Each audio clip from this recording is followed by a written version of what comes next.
Rise up and walk. Ah, hindi po tayo nilikha ng ating Panginoon na buhay through our parents in the physical, in the natural, no? Ating mga magulang sa natural. Hindi po tayo inilabas sa mundo ng walang dahilan. We all have purpose. Sabihin nyo nga po sa ating comment box yan, I have a purpose. I-claim niyo yan. Kasi sabi nga po natin, our confession is our possession. No? Huwag niyo sasabihin na wala kayong purpose. No. Lahat po tayo, nilalang tayo ng Panginoon, wonderfully and fearfully made tayo ng Panginoon. No? Kung paano po ang itsura ng ating mga daliri na iba-iba, ganyan din po ang pagkatao, ang tao po. Iba-iba rin po tayo, may iba't iba tayong gagawin at gagampanan. Ang ano yung una nating gagawin? Matutunan lang po natin, mga kapatid. Matutunan natin bumalik doon sa source. Bumalik doon sa link. Ha? Ha? At kung minsan, kaya tayo ay nalulugmok, kaya po tayo ay nadadapa, kaya po tayo ay parang walang magawa sa buhay. Ito po, putol. Sabi po doon sa Ephesians 2, patay daw po tayo sa ating mga spirito dahil sa ating mga pagsuway. Pero ngayong araw na ito, mga kapatid, sa araw na ito, nakakapakinig ka?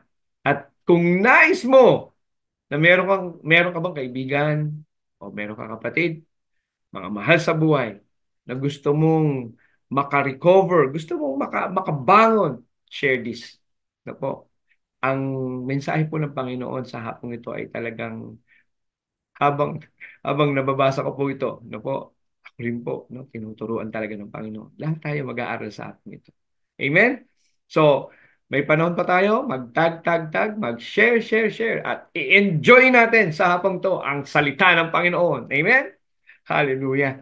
Alam nyo, pag ang salita ng Panginoon ang sumaatin, sabi, minsan masakit kasi itatama ka niyan eh. Ang salita ng Panginoon, nagtatama.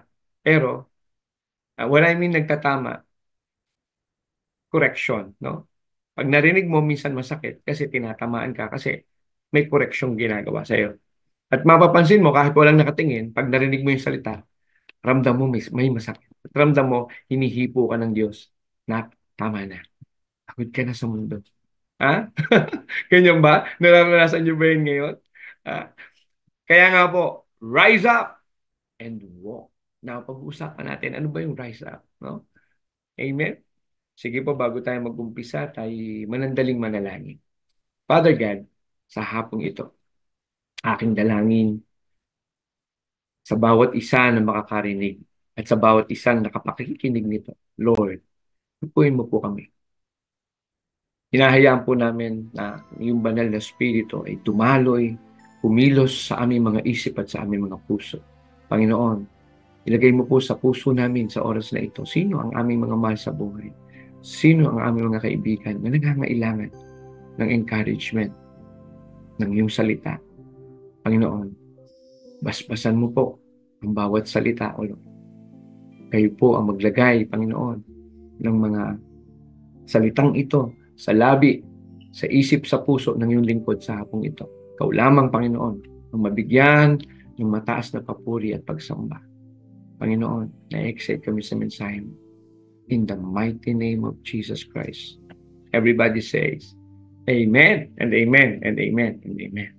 Hallelujah. So sa hapong ito, mga kapatid, ito po, sa hapong ito, hayaan niyo po munang batiin ko po yung mga ating mga kapatiran, ano? Kanina ko pa nakita po ito si Kuya Clepton, Manila. Kuya Clepton, no? Magandang hapon din sa inyo, no? Amen. Ha? Si Ate Maria Elisa Sakaw. No? Magandang hapon din po sa inyo, syempre. Si Ate Rose Socias, from Bacoor. And syempre, ang ating ever active na coordinator ng DLS, si Ria. Amen. Binabati ko lahat ng ating staff dyan sa ating platform. Si Gab, si Ria, si Pat, no? Lahat po, si Direct Dash. Amen. Kahapon, nag-meeting kami, nakakatuwang napag-meetingan. No? Hallelujah. Pag palang ka-meeting mo, mga kapatid, pag palang ka-meeting mo ay mga bata. Talagang parang nare-rejuvenate ka, nagiging bata ka rin talaga. Kaya tayo maging active tayo at wag tayong mamili na makakasama sa gawain, no? Bata, matanda, basta't nagkakasundo po tayo sa salita ng Panginoon, sa prinsipyo na binibigay sa atin. Kaya nga po, ma-share ko na rin po sa inyo. Meron po tayong tinatawag na Building Bridges Leadership Training. Kasi alam niyo po, in order for us, no, listening, in order for Christians, in order for believers to strengthen our ranks, we have to strengthen the body of Christ. At para mapalakas po natin ang body of Christ o yung mga churches, kailangan po nating ibaba ang ating mga tags. Ano po? And let's work out in a single vision towards, no? Towards one mission para po, in the advancement, no? In the advancement of kingdom of God. No po? Gone are the days, I declare today, gone are the days, no, na hindi magkatulungan ng mga churches dahil lamang sa tag ng churches nila. At na-experience po ng the Hub of Christ yan. Na-experience po ng ating church na kahit saan po tayo magpunta, I am really blessed, no po, na instead na usually nate-threaten ang church, hindi po. Pag pinasyal po ng ating church, ng ating team, they were empowered, they were strengthened, they were revived, no? At ngayon nga po, walang tigil, ha? Ang ating pong mga mahal na pastor, no? In spite of and despite of, no? Sa mga physical na mga, anong tawag dito, limitations. Ha? Kay Pastor May, kay Pastor Dong. Though they have physical limitations, may mga nararamdaman pero nangingibabaw ang purpose, no? To advance the kingdom of God. At yan po ang patuloy na nagiging hamon at inspiration din po sa amin, mga associate pastors, mga leaders. No po? Kung ang magulang namin kayang gawin to, kahit may limitasyon sila, how much more kami? No po? At yung mga susunod na henerasyon. No? Yung mga susunod na henerasyon. Amen? And we are really looking forward, no, na magkaroon na nga po talaga ng youth pastor. Yan. Masaya yan. Magkakaroon na tayo ng youth pastor. Amen. Ha? Kung sino man siya, Lord, pagpalain mo at palakasin mo. Bigyan mo ng katalinuhan. Mahalin, no? Ang mga susunod na henerasyon na ito. Hallelujah. Amen. Si Kuya Larry Bautista, nandito rin po. Kuya Larry, magandang hapon po. No? So, si Kuya Larry, noong una ko itong nakita, naka-wheelchair. No? Tapos, until such time, wala nang wheelchair. Crutches na lang. Ha? Di ba? Kuya Larry, tama ba? Grabe. Alam niyo po, pag ikaw talaga nagtiwala sa Panginoon, babangon ka talaga ng Panginoon. Panginoon ang mag-aangat sa iyo. Panginoon ang magbabangon sa iyo. Hindi niya ipapakita sa iyo yung kahinaan mo. Ipapakita niya sa iyo yung kadakilaan at kakayanan niya. No? Amen? Praise God. Ate Shoni, andito na rin po. No? Ate Shoni, siyempre. No? Babati ko na rin po. Andito po si Pastor Dong Campoy. Pastor Dong, Pastor May, miss you. Ingatan kayo ng Panginoon dyan. Pagpalain po kayo at lalo pong pagpalain ng lahat ng churches na dadalawin at papasyalan nyo. Alam namin, God had a deep purpose. Bakit po kayo nandyan? Po. Alam namin marami pong mga churches ang mabibless dyan sa Australia. Amen. Kasama po nila si Lydia doon, po, si Jed, kanilang panganay na anak. Ano? Hallelujah. Andun na din. Alam niyo po, nag-aaral na dun yung kanilang mga anak. Ano? Si Oba at si Obadiah at si Lydia Chennai. Grabe. Makita niyo yung transformation na ginagawa. And I believe, the next generation, this generation, enjoy the benefits of the obedience of their parents. Mga kapatid, mga magulang, tandaan niyo po ito. Gusto po natin na ma-preserve at magamit ng Panginoon yung ating susunod na henerasyon. No? Pastor Dong, pahiram po saglit, ha? Sabi ni Pastor Dong, simple lang. Ha? Maglingkod kayo sa Panginoon. Yun lang talaga, mga kapatid. Maglingkod kayo sa Panginoon na hindi kayo napipilitan. Dahil yung paglilingkod yan ang buhay natin. Yan ang totoong nagbibigay buhay sa atin. Kumonek tayo sa totoong source ng buhay. Maliwanag yan sa John 14:20, John 14:16, John 14:6, di ba? I am the way, the life, and the truth. No one cometh to the Father except through me. John 15, verse 1 to 5. I am the true vine, sabi ng Panginoon. Kung sino man ang nasa sa akin, no, he will bear much fruit. Pero kung ikaw ay hiwalay sa akin, sabi ng Panginoon, you can do nothing. No? And in the first place, bakit mo ba iisipin na humiwalay sa Diyos? Di ba? Bakit nga ba? Bakit nga ba iniisip pa ng tao na mapahiwalay sa Diyos? Bakit nga ba ini-entertain pa ng tao na ang kaisipan na walang Diyos? Bakit? No? These are tinatawag natin, alam niyo, kumbaga sa laro, may mga heckler ang buhay. Ah, excuse me. May mga heckler, may taga-distract, no? At pag ikaw ay na-distract, o sabihin na-distract na nasusway ka, pwede kang ma-distract. Pag ikaw ay nagpagulo, pwede kang gumuho. Distract, distract. So ano ibig sabihin? Rise up. Rise up lang tayo. Focus on to Jesus, the finisher and the author of our faith. Ha? Alam niyo, sa umpisa pa lang, grabe. Hallelujah. In the mighty name of Jesus talaga, no? Maria Jessa, yan, si Ate Jessa. Magandang tanghali din po sa inyo. From Parañaque ito. Si Ate Shoni, hindi ko alam kung nasaan sila Ate Shoni ngayon, ha? Kung nasa Tuwi, ha? Alam niyo, nakakatuwa ang istorya ng mag-asawang to, no?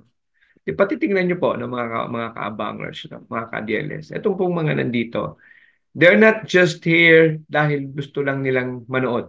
But you know what? What you call this one? A relationship na talagang foundational yung naging pundasyon, yung naging sabi nating ano ba? Puhunan. Ayan.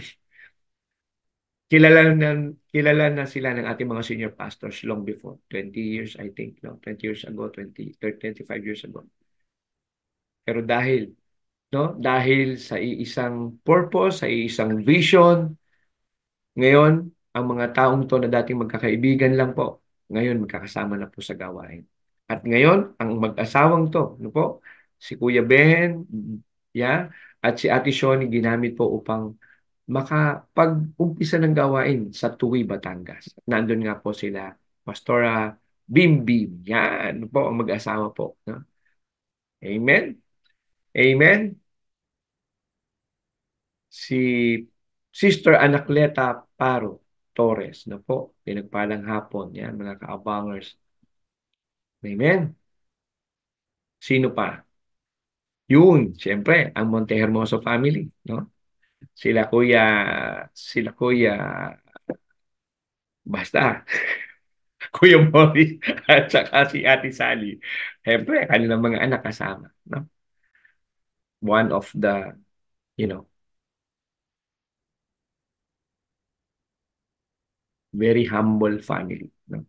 Na servant ng Panginoon, itong Montehermoso family. We're blessed. Nakakatuwa, no?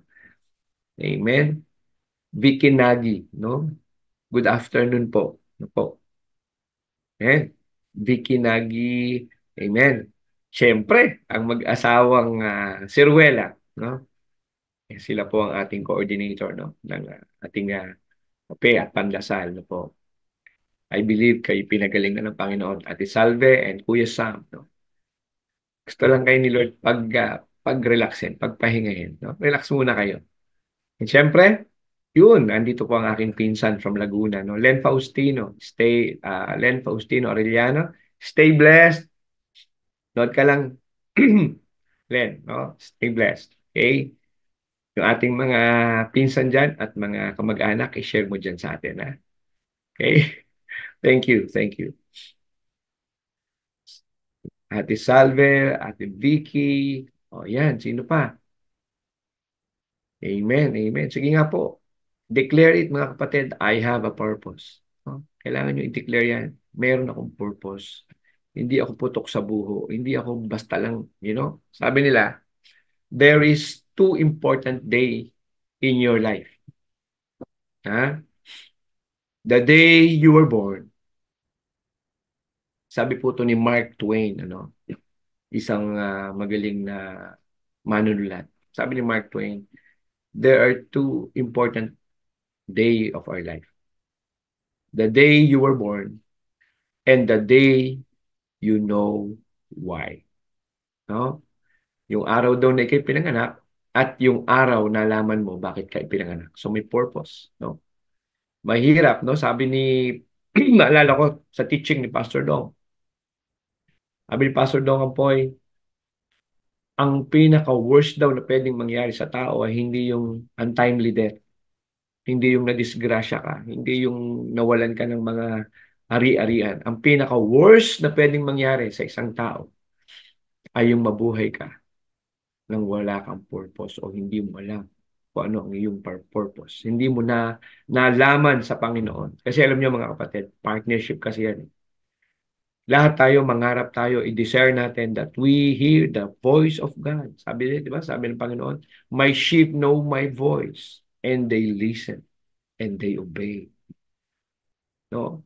Kasi huwag tayong papayag, mga kapatid, na tayo'y tumanggap na sa Panginoon, pero nagtataka tayo, Pastor, bakit wala akong marinig? Well, marami pong dahilan. Ang isa sa mga dahilan is when you are very much distracted of your surroundings.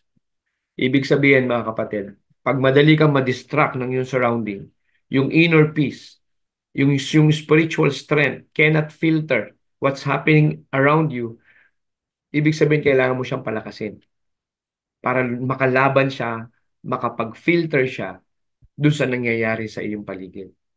Kaya hindi mo makapag-filter o hindi mo mapili yung tama at hindi, yung totoo at hindi kasi mahina pa yung inner man.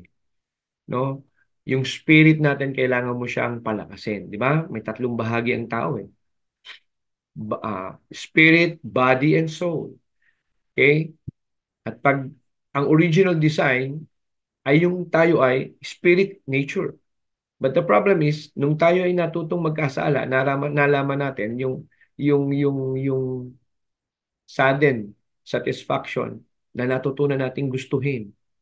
Maya't maya gusto na nating gawin. Anong lumalaki sa atin? Yung hilig ng laman, yung kaginhawahan. Ilalayo ka talaga dun sa gusto ng Diyos. Kasi ang gusto ng Diyos sa umpisa, parang training yan. Bago ka gumaling, bago ka maging athlete, you have to be trained. Ang gagawin sa'yo ng kalaban, ilalayo ka dun sa training ground na yan. Kaya ang mangingibabaw sa'yo yung gusto ng laman. Ano yung gusto ng laman? Ayaw mapagod. Ayaw mainitan. Gusto doon lang sa tabi. Sa aircon lang palagi. Ha? Tandaan nyo, ha? Nung time ng pandemic, mas maraming namamatay sa loob ng air-conditioned unit. Ah, kesa dun sa mga nasa labas. I will make a testimony on you. Nung pong pandemic, ano po, dahil kami po, pastor nga po, di nakakalabas po kami, nakakapag-mission pa kami. Ano po, meron po kaming tinatawag na kumbaga yung ID ng mga frontliners, no? Kaya kami nakakalabas. Alam niyo po, kahit anong labas po namin noon, dahil nasa labas, I mean, mainit, maliwanag, yung aming mga mission work nasa labas, wala pong COVID. Pero one time, magre-record ako ng teaching sa loob ng air condition sa multimedia ganyan. Alam niyo po ba? Hindi ako nagkaroon ng COVID sa labas. Doon ako nagkaroon ng COVID sa loob. Ah, nakita niyo po? Nakita niyo po yung wisdom. Even now, pag tatanungin niyo sino ba ang mas healthy sa mga physical na pangangatawan, yung pong nabibilad sa araw. Yung pinapawisan araw-araw. Yan po ang mayroong, kumbaga yung physically fit. Yan, ang tama. Physically fit. Amen? Kaya yung mga palagi lang nasa aircon dyan, mga kapatid, mga kaibigan, no po, balansehin natin ang buhay. Kailangan pinagpapawisan pa rin tayo. At least 15 to 30 minutes a day. No po? Kasi tandaan nyo po, ang katawan natin, kailangan natin pag-ingatan. Why? Dahil ang ating katawan ay ang templo ng banal na spirito. Hindi tayo magagamit kung mahina ang ating katawan. Kaya ingatan natin ang ating mga katawan. Amen? Hallelujah. Amen. Yan, sila Ate Mila, sila Ate Maylin from Cebu. Amen. Welcome po. Maayong udto diha. No? sa Cebu. Amen. Ate Hilda, ang aking mother from Laguna. Ay sa isang napakaganda kong mother, no? Mamita Tess Faustino, Mami. Stay blessed. Opo. See you. Norma Clay, watching here in Melbourne, Australia. Wow, ma'am. Sister, good afternoon po. And there, I think, ahead kayo ng 3 hours, no? Good afternoon po sa inyong lahat dyan sa Melbourne, Australia. No po. God bless po. Stay po tayo na makinig na. Kuya Larry, andyan. Jenica and Janet Chan. Yan. Amen. Siyempre, andito na rin po ang ating mother. Pastor May Campoy. Amen. Salamat po at may oras po. May oras pa po kayo. Ah, alam niyo po sila, Pastor. Ang pahinga nila ganyan. Gawain pa rin. Ah, amen. Sino pa? Ayan, ang ating retired policewoman, Leia Puncion. Wow.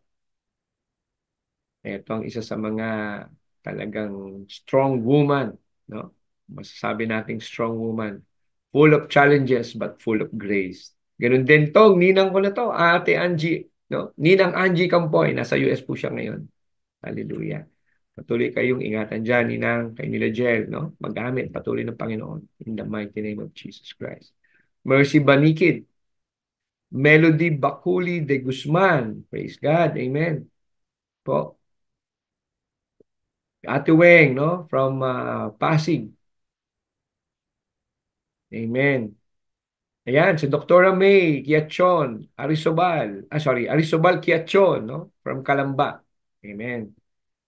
Hallelujah, hallelujah. Okay. Josephine Maristela, ano? Welcome po, Ate Josephine. Ano po? Praise God. And syempre, si Pastora Joe Hernandez and sa ano po, sa Levites, no po? Levites of Christ, no po? Sa Bawan, Batangas, at saka si Pastor John, no po? Amen. Hallelujah. Eh, syempre, ang ating pong magiting din na pastor, napakasipag nito mag-asawang to, Pastor Mark at Pastor Donna ng The Hub of Christ, Lipa. No po, pagpalain po tayo. Praise God, mga kapatid. No? Palakasin, pagpalain pa, patuloy kayong pagpalain ng ating Panginoon. At from Laguna, no po, sister ni Pastora Che, no? Galing talaga ng Panginoon.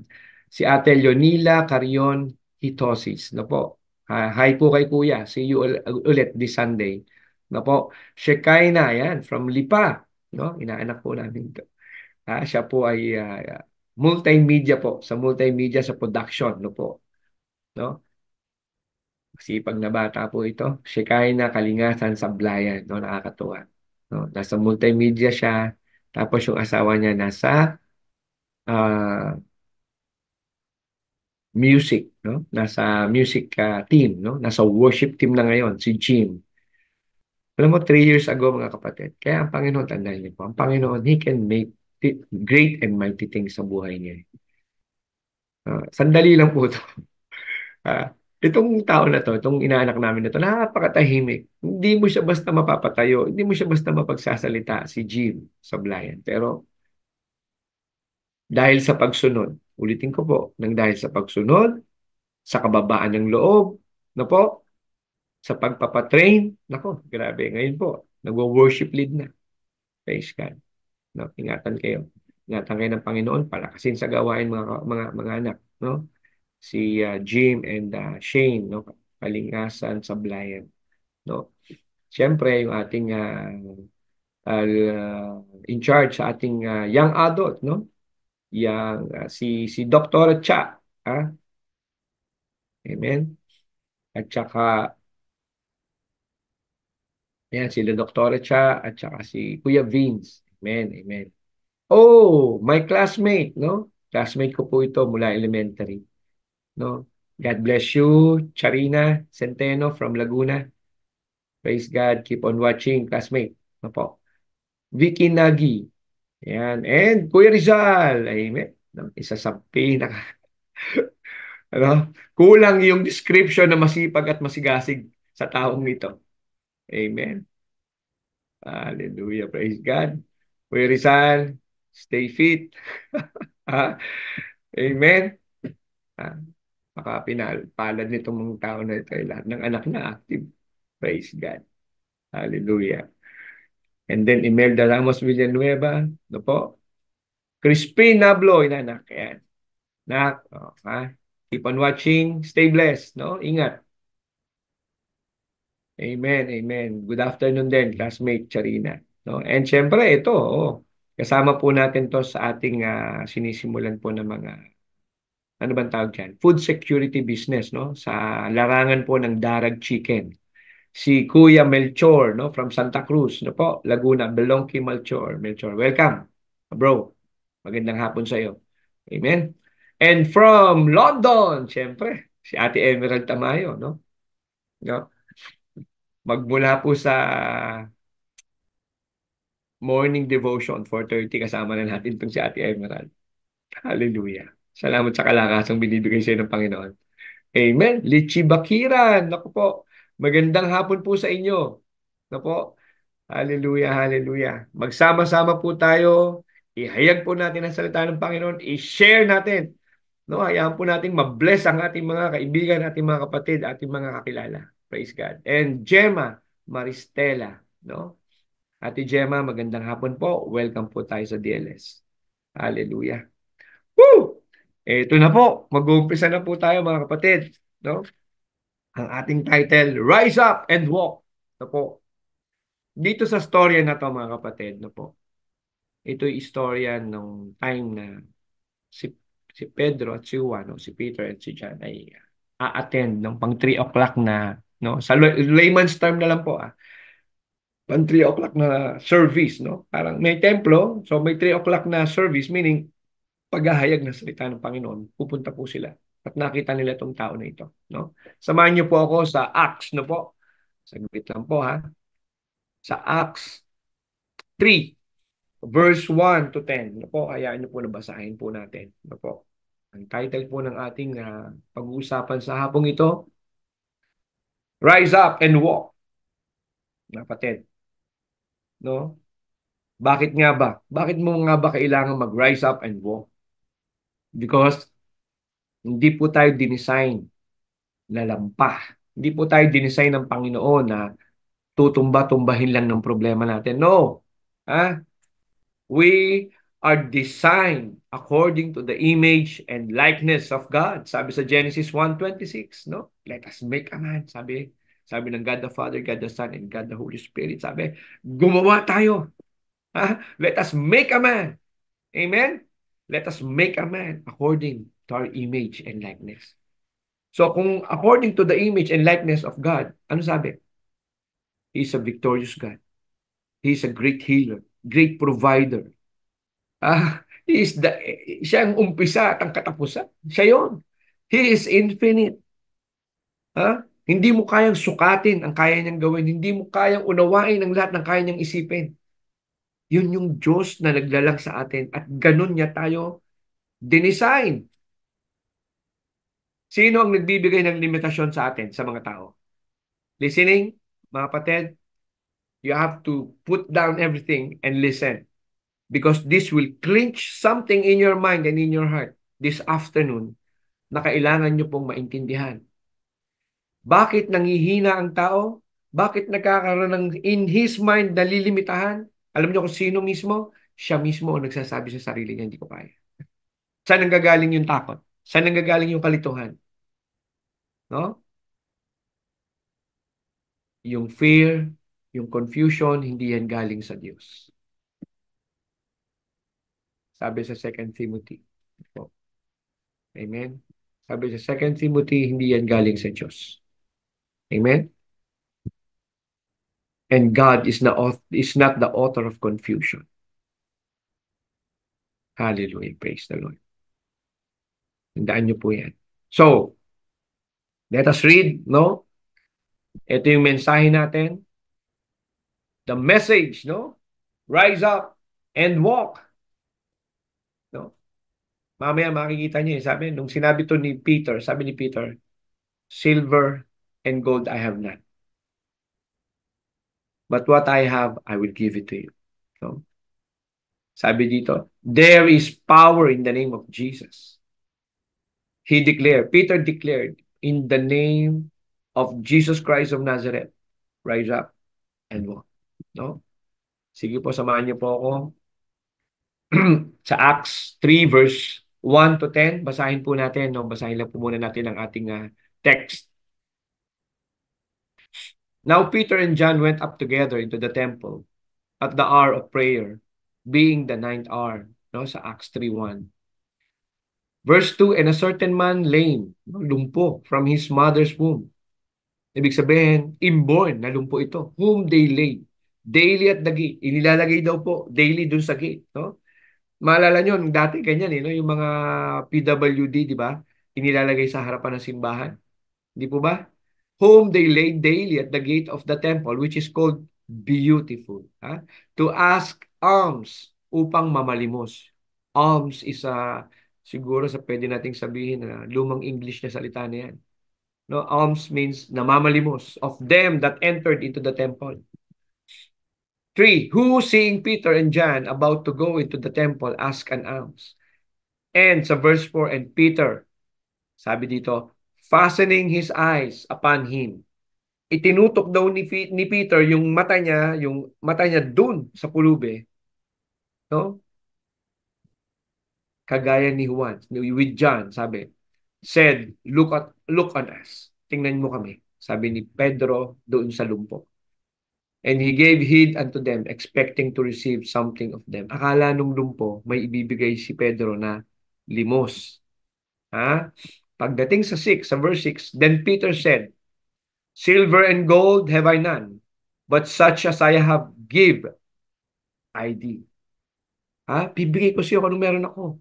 In the name of Jesus Christ of Nazareth, rise up and walk. At alam niyo ba kung anong nangyari? Ito yung mga kapatid. Ito yung transition. May dalawang tao sa buhay palagi natin. Yung isang magre-release ng blessing, isang tatanggap ng blessing. In between of these two, merong dapat common denominator. Ano yung common denominator sa nagre-release at sa nag-accept? Dapat po na andun yung solid na belief. Na andun dapat yung faith nila. No? Nandun dapat yung faith. Nandun dapat yung trust. Hindi ka pwedeng makasabi kung sino daw pong double-minded, hindi makakatanggap yan ng reward sa Panginoon. So, meaning, mga kapatid, sa tagpong to, okay, I'm building up yung transition, so kailangan nyo pong maunawaan na hindi lang yan basta sinabi at narinig ng isang tao. Hindi po. May current, no? For modern term, may naging dynamics. Ano yung naging dynamics? Ano yung common sa dynamics nila? Dumaloy po yung pananampalataya sa Diyos. Yung ating faith. Dumaloy sa kanila. May mutual na nangyari sa kanila. Ano yun? Sabi nga ni Pastor, kung gusto mong maranasan, sabi ni Pastor Dong, yung power of togetherness, yung mutual, dapat magkaroon ng mutual understanding na dapat itong dalawang tao nito ay willing ibigay yung best nila. Okay, ano yung best na sinasabi ko? Yung best dito sa pangyayari ni Peter, John at nitong lame na to, nitong lumpo na ito mula pagkabata o inborn na lumpo. Ano yung dumaloy? Naging willing sila parehong magtiwala sa Diyos. Sino pinagtiwalaan nila? Yung dineclare ni Peter. Sino yung dineclare ni Peter? In the name of Jesus Christ of Nazareth, rise up and walk. So sino pinaniwalaan nila? In declaration na sino? Si Jesus Christ. So in our life, no, at this early stage, mga kapatid, gusto ko na pong i-bottom line. You can't expect change in your life if you can't give faith to God. Ulitin ko po. You cannot expect change in your life if you can't give faith to God. Alam niyo po kung bakit gumagamit ang Panginoon? ng mga taong hindi naman nakapag-aral, taong lumpo, taong walang pwedeng gawin sa buhay o walang kayang patunayan kasi nga lumpo ito. Ba't kailangan siyang gamitin? Dahil ang biyaya ng Panginoon, yung glory, yung kaluwalhatian ng Panginoon, mga kapatid, you will not experience it because you are knowledgeable. You will not experience it. You will experience it not because marami kang impluensya. You will experience it not because marami kang nalalaman. No. You will experience it because you learn one thing. You learn one thing. You learn to trust in Jesus. At dito, ang ginawa ni Peter, sabi ni Peter, and he took him by the right hand. Oh, by the way, no? Speaking of Peter, si Pastor Peter nandyan kanina, nakita ko, no? Hindi ko nabanggit, no? Hi po dyan sa ating mga kapatid sa Santiago. No po? Santiago, Isabela. And he took him by the right hand and lifted him up. Tinulungan daw pong, amen? Tinulungan daw pong tumayo. And immediately, okay, his feet and ankle bones receive strength. Mga kapatid, yan ang kayang gawin ng ating pananampalataya. Sabi nga, di ba? Kung meron ka lang pagtitiwala at pananampalataya na kasing laki ng buto ng mustasa, kaya mong utusan ng bundok na yan, sabi, tumalong ka dito sa tubig. Mga kapatid, it may be literal or figurative. Pero ang ibig sabihin doon, kahit man gaano kalaki, gabundok ang problema mo, ang challenge mo, kayang ayusin yan ng Panginoon. Kayang ayusin yan ng great creator natin. No? Sabi sa verse 8, and he leaping up stood and walked. No?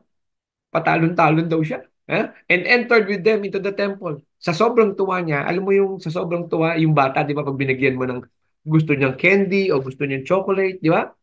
Tuwa siya, tumatalon siya, papasok ng temple. Ang sabi, and praising God. Amen? And all the people saw him walking and praising God. Ano yung magandang dinisplay ng taong ito na binago ng Diyos? Nagbalik siya ng paggalang, pagmamahal, pananampalataya sa Panginoon. Nagbunyi siya nung siya'y nabago, no? Lalo niyang pinraise ang Panginoon. Nung siya'y nabago, lalo niyang nakita, lalo niya ipinakita sa sa mga tao, Lord, salamat.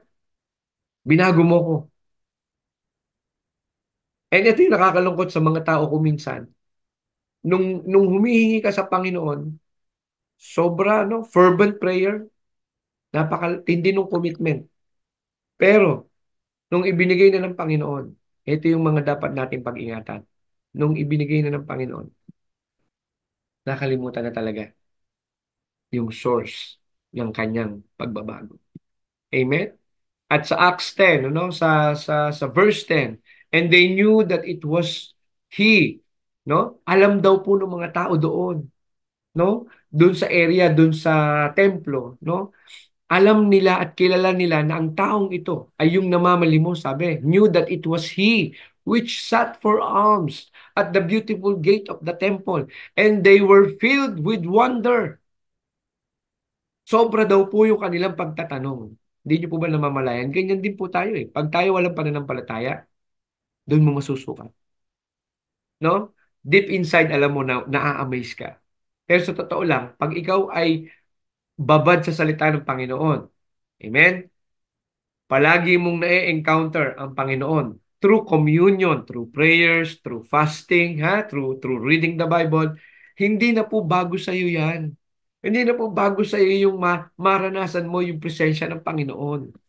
Pero tingnan niyo po, nung nakakita sila ng milagro, manghang-mangha, punong-puno daw, sabi, filled with wonder and amazement. Manghang-mangha sila at that which had happened unto him. Doon sa nangyari doon sa lumpo. Manghang-mangha sila na ang batang ito, ang taong ito, ipinanganak na lumpo. Pero ngayon nakakalakad na. Ang taong ito mula bata mahiyain, Pero ngayon, ang tinding magsalita. Etong taong to, mula bata, hindi mo yan mapapakanta, pero ngayon, praise and worship na. Ha? Ang taong to, mula bata, ang hina niyang umintindi. Pero ngayon, lawyer na. Ang ang batang ito, ang taong ito, mula bata, hindi mo yan mapagko-compute. Ngayon, ha? Contractor na. Alam niyo mga kapatid, yan po yung ibig sabihin na pag ikaw yung nagbigay ng tiwala sa Panginoon, walang nagsilbi. Sabi ni David, no? Mula nang ako'y bata, ngayong puti na ang buhok ko. Sabi ni David, wala akong nakita na naglingkod ng tapat sa Panginoon na namalimos o pinabayaan ng Panginoon. Sa inyo mga nakakarinig, na po, sa mga ka-DLS, sa mga ka-abangers, mga kapatid, tandaan niyo po ito, pinag-uusapan natin. Huwag niyo hayaan na nakahanglang sa inyo yung pinaniniwalaan niyo. Anong ibig ko pong sabihin? Most of believers, pag nakarinig ng magandang salita, ine-enjoy nyo lang dito. Ine-enjoy nyo lang dito. Pero hindi nyo mapapaba talaga sa puso nyo at hindi nyo malakaran sa inyong buhay. Are you being challenged? Yeah, I'm challenging you, everybody. I want you to walk in the Spirit. I want you to walk in faith.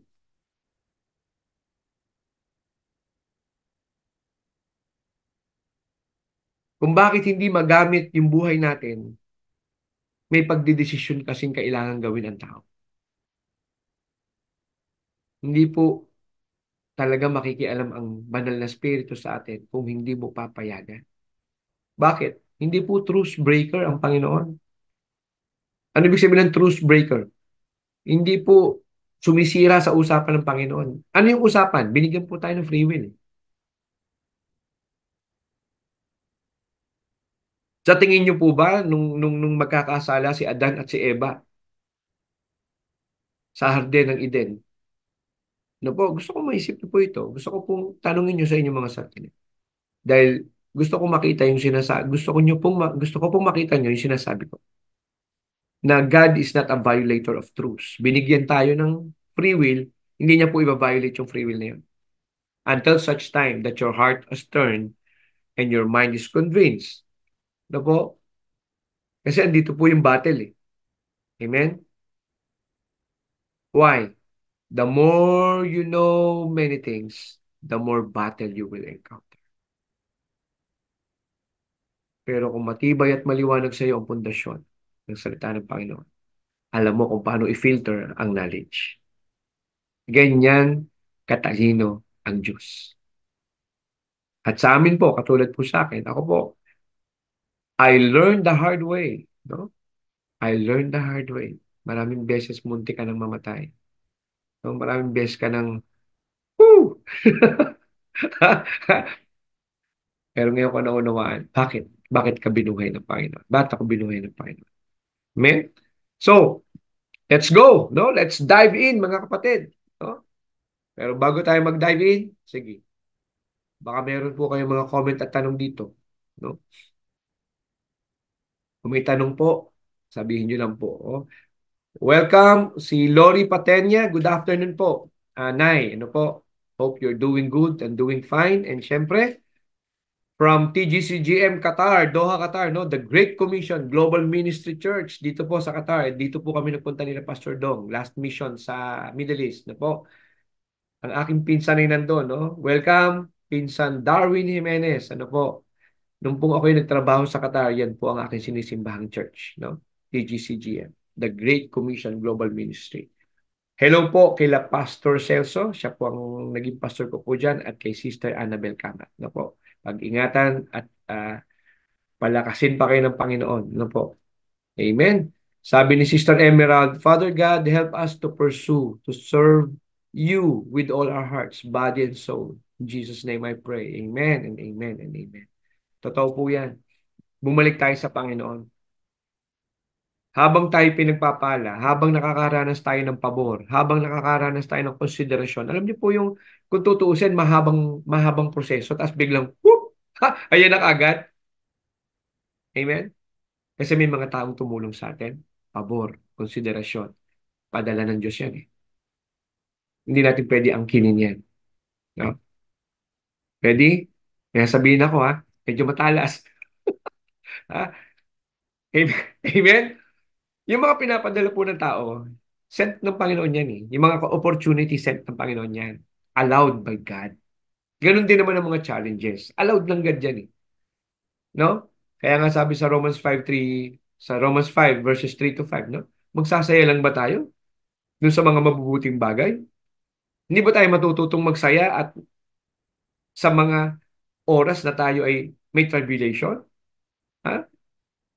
Yan yung mindset ng isang totoong Kristiyano, mga kapatid. Steadfast. Kaya nga ang tawag karakter. Pag sinabing karakter, kahit tingnan mo yan ng gabi, umaga, madaling araw, the same. Hindi nagbabago. Kaya karakter. Sa mga programmer, you will understand what I'm saying. Di ba? Pag nagmostra ako ng ganyan, ano yan? One. Kahit gabi nyo ako tanungin nyo ang programmer, ang sasabihin nila, one. Tanghali, tanungin nyo, one pa rin yan. Why? Ganyan ka-consistent ang karakter. Kaya dapat ang karakter natin consistent. Amen? Gabi, umaga, tanghali, may nakatingin o wala.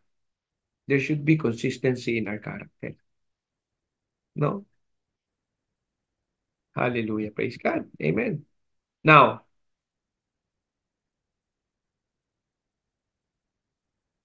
ayan, sabi ni Ate Lea, oh, Lord, salamat sa favor, peace, and love sa amin. Amen. Tama talaga yan. Doon po mga kapatid, palagi tayong pasalamat sa Panginoon. Punuin natin ng pagpapasalamat, pagdakila. Lord, thank you for this day. No? Another day done. Nakasama kita. Salamat. No? Rise up and walk. Acts 3:6, sabi dito, then Peter said, silver and gold have I none. But such as I have, I give it I thee. In the name of Jesus Christ of Nazareth, rise up and walk. Okay? So, para lang po mabilis natin matandaan. Amen, mga kaabangers, mga ka-TLS. Ginawan po natin ang ganito. So, yan po yung ating pag-uusapan sa hapon na to. No po? Readiness of spirit, yung R. Bakit mahalaga? Mamaya pag-usapan natin, no? Yung readiness of the spirit. Makakapag-rise up ka kapag hinayaan mong i-prepare ka. No po? Kailangan mong maunawaan na kailangan mo ng tulong. Kailangan mong maunawaan na hindi mo kaya magbago mag-isa. Yan yung readiness of the Spirit.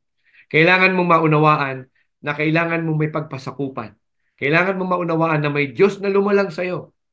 At ang Diyos na yan ay nangarap ng napakabuti sa'yo. Sabi niya sa Jeremiah 29:11, hindi alam ko ang plano ko sa'yo. I know my plans for you, not to harm you, but to give you a future. Pero pag hindi kasi natin na-ready yung spirit, ang nasa isip natin, ay pinahihirapan lang naman ako ng Diyos. Ay mga magulang ko nga, higpit-higpit, pinaghihigpitan lang naman ako. Ayaw nila yata akong lumigaya. Ang bilis kumuha ng simpatya niyan, lalo sa mundo ngayon. Ang mundo kasi very emotional, pero hindi biblical. Ulitin ko, the world is emotional, but they are not biblical. No? Amen? So, rise up. Readiness of spirit, integrity in spirit, singleness of heart, excellent spirit, uncompromising principle, passion with Christ. So mga kapatid, yan ang pag-uusapan natin. Yan ang pag-uusapan natin sa hapong ito. Hallelujah. Praise God. Lord,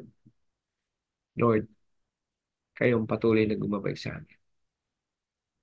Makita namin yung mensahe mo. Makatch namin ang spirit nito sa aming puso. In the mighty name of Jesus Christ. Amen and amen and amen. Hallelujah. Okay? So, readiness in the spirit na po. Ang ginawa kong approach dito, mga kapatid, is binaybay po natin yung yung mga verses. So, you would masusundan niyo po. Ano po? Amen.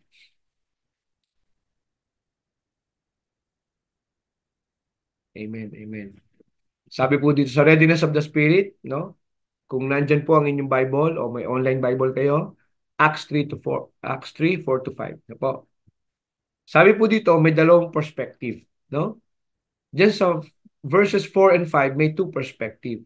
So may dalawang readiness, may dalawang paghahanda at kahandaan. Ano 'yon?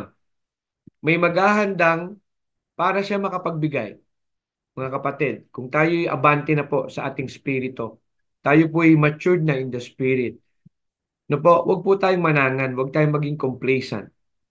Always abounding to the grace of the Lord, mga kapatid. Palagi nating hanapin yung biyaya at grasya at habag ng Panginoon.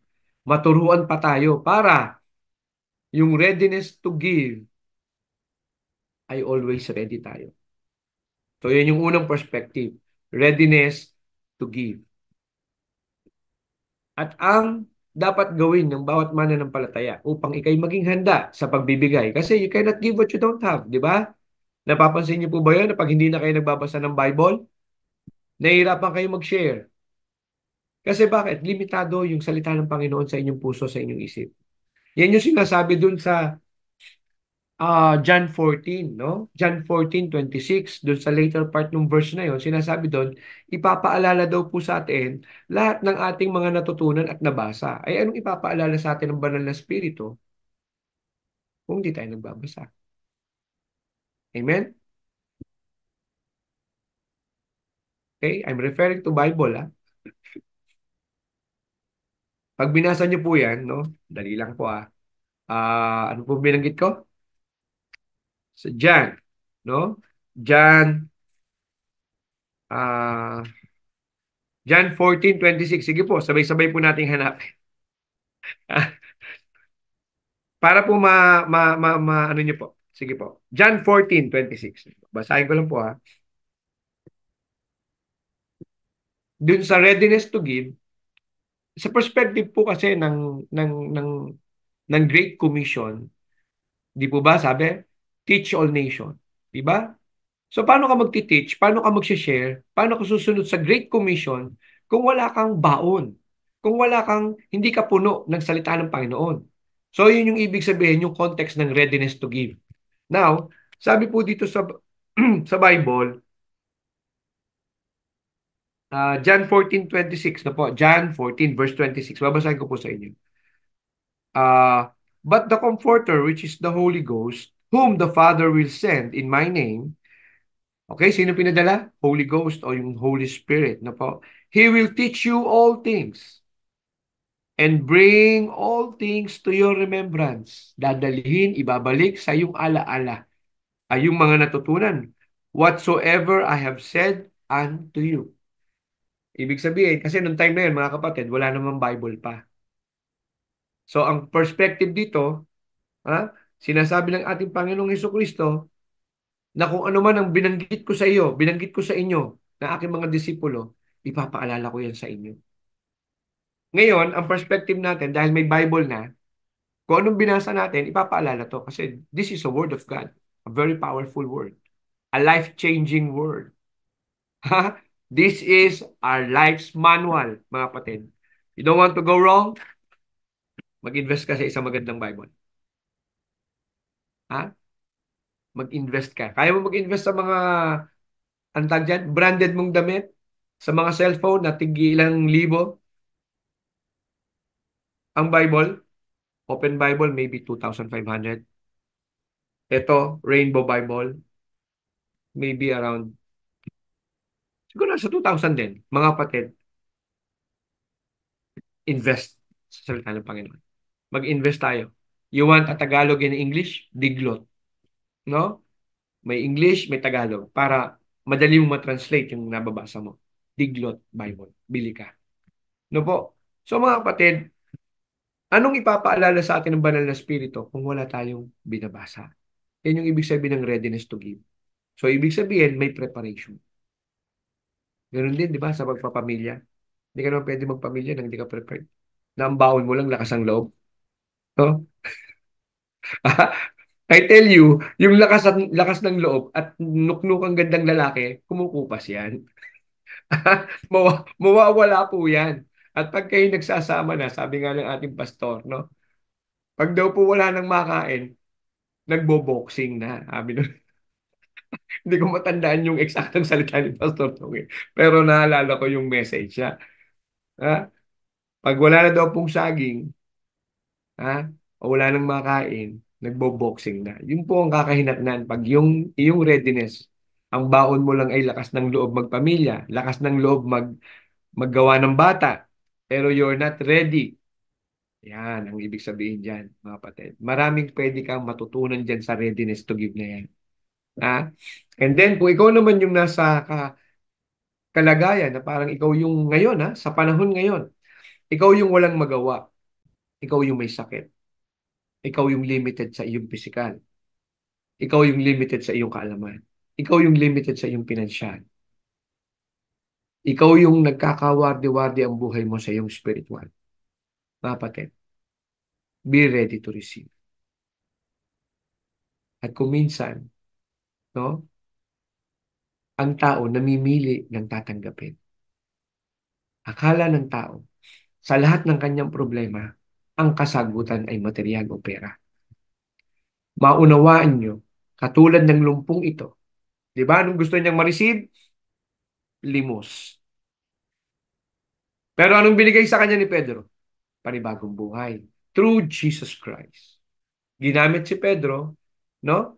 Do sa mighty name, no? In the mighty name of Jesus Christ of Nazareth, rise up and walk. So mga kapatid, matuto po kayo dyan. Ikaw na yung nakalugmok ngayon. Kung ikaw po yan, no? Kung ikaw po yan, ang mensahe ng Panginoon sa iyo, hanapin mo ako. Seek my face. Sabi ng Panginoon. Sa mga wala pa pong kaugnayan o sabi nating hindi pa natin sigurado kung tayo talagang mayroon ng kaligtasan. Sabi ng Panginoon sa Matthew 6:33, seek ye first the kingdom of God. Na huwag niyo kakalimutan yung kasunod. And His righteousness. Ano yung righteousness ng Panginoon? Ito yung hinubad mo na yung kasalanan mo, hiningi mo na ng tawad, inamin mo na sa Panginoon, Lord. Wala na po akong magagawa, Panginoon. Pagod na po ako. Dahil po sa katigasan ng ulo ko nasira ang buhay ko. Lord, sa oras na ito, ibinibigay ko po sa inyo yung huling aking pag-asa. Ako po yung nagsisisi na sa aking mga nagawa. Patawarin mo po ako. Nais ko pong maranasan yung pangako mo sa buhay ko na napakagandang kinabukasan. Mga kapatid, sa readiness to receive, you are not in the position to choose, but you are in the position to make right decision. At yung tamang desisyon para matanggap mo yung tamang bagay para sa'yo, tanggapin mo muna ang kaluwalhatian ng Diyos. Tanggapin mo muna ang Diyos sa iyong buhay. Tanggapin mo muna si Jesucristo bilang daan, tagapagligtas, hari ng iyong buhay. That's it. No? Readiness to give, readiness to receive. Habang sinasabi mo, Pastor, wala naman po akong sinasaktan. No? Pastor, I'm doing no harm to anybody. I'm not violating any laws of the land. I love my wife. I do good in my profession. Amen, kapatid. Actually, Pastor, I'm so blessed because this year, last year, I'm buying land. I'm buying properties. Amen to that. Pero sabi ng salita ng Panginoon, what profit a man if he gains the whole world and loses his soul? What profit a man? Ano po? What profit a man if he gained the whole world? Anong benefit meron ka kung makapagtayo ka man ng magandang kumpanya na ang mga kaluluwa mo at kaluluwa ng pamilya mo ay mapapahama? At malalaman mo yan kung mapapahama kayo. Magulo ang pamilya. Kasi walang pinagtitiwala ang Diyos. Ang pinagtitiwalaan, alam niyo po, pag ang mga magulang, no? Ready, mga parents? Pag tayong mga magulang, pag nakikita po natin, ay ang nakikita lang natin ay yung gusto natin at yung kakayanan natin at maganda naman ang nangyayari sa buhay natin. Tandaan niyo po, hindi niyo alam ano ang nabubuong prinsipyo na nakikita ng ating mga anak at hindi niyo kayang kalkulahin kung gaano ka-dangerous yan sa susunod na henerasyon. That they will think, ay pwede naman palang walang Diyos. Si mami nga, tsaka si daddy, walang Diyos eh. Pero we're eating, we're fine. Pinag-aaral pa nga kami sa mga gandang school eh. So be ready. You can choose your decision today, but you cannot choose the consequences tomorrow. At sa mga magulang, ang pinakamasakit ay yung nakikita mo na napaririwara ang iyong mga anak. Amen? Dito pa lang sa readiness to give at readiness to receive, pwede na natin paabutin hanggang mamaya. Grabe. Napakayamang mensahe mga kapatid. Napakayamang mensahe niyan. Readiness to give. Sa readiness to give, as a believer, you have to prepare yourself. You have to stay on guard. Ulitin ko, you have to stay on guard. Hindi ka pwedeng maging complacent na Kristiyano. Huwag kang basta magpapamember, no, sa SSS ng devil. Devil hindi ng gobyerno ng ano na. Bakit? Pag sa devil, save, no? Papatamarin ka niyan. Save, seated, and satisfied. Kahit ligtas ka, gusto niya maging tamad ka, no? Ang gusto niya, bibigyan ka niya ng katwiran na, ay, sumisimba naman ako tuwing linggo. Seated.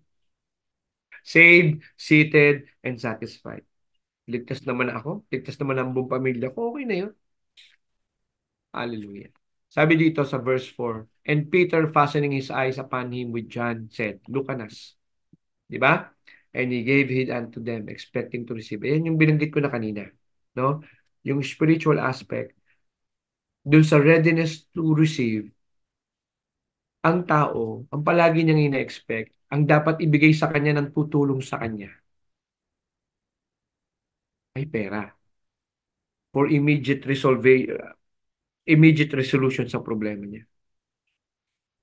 Pero dito, pinatunayan ng Diyos na it is not, no? Gusto mong makabangon, gusto mong makalakad, gusto mong makatayo, makalakad,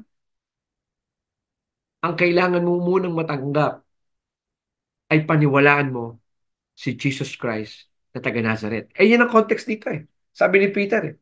Di ba? Sabi ni Peter dito, wala akong kayamanan. Ayan, no? Sabi ni Peter, in the name of Jesus Christ of Nazareth, rise up and walk. So mga kapatid, kayong mga nakakapakinig diyan, kung minsan hindi kayo nagsasalita, tayo po, no? Tayong lahat. We become timid because we don't have money. Ulitin ko po. No, buksan niyo lamang ang inyong mga puso, mga kapatid. Huwag niyong hayaan na ang material na bagay ay pilayin ka para hindi ka makasunod sa Diyos. Pag po nangyari yan, listening mga kapatid, mga mga kaabangers, mga ka-DLS, pag po nangyayari na hindi ka makagalaw, hindi ka po makasunod sa Panginoon, hindi ka makapag-share ng word, nahihinder kang kumilos sa iyong ministry dahil wala kang pera, okay? You might not want this one. Wala po akong magagawa. Ano po? Because of pride. Pride po yan. Hindi po yan insecurity. Pride.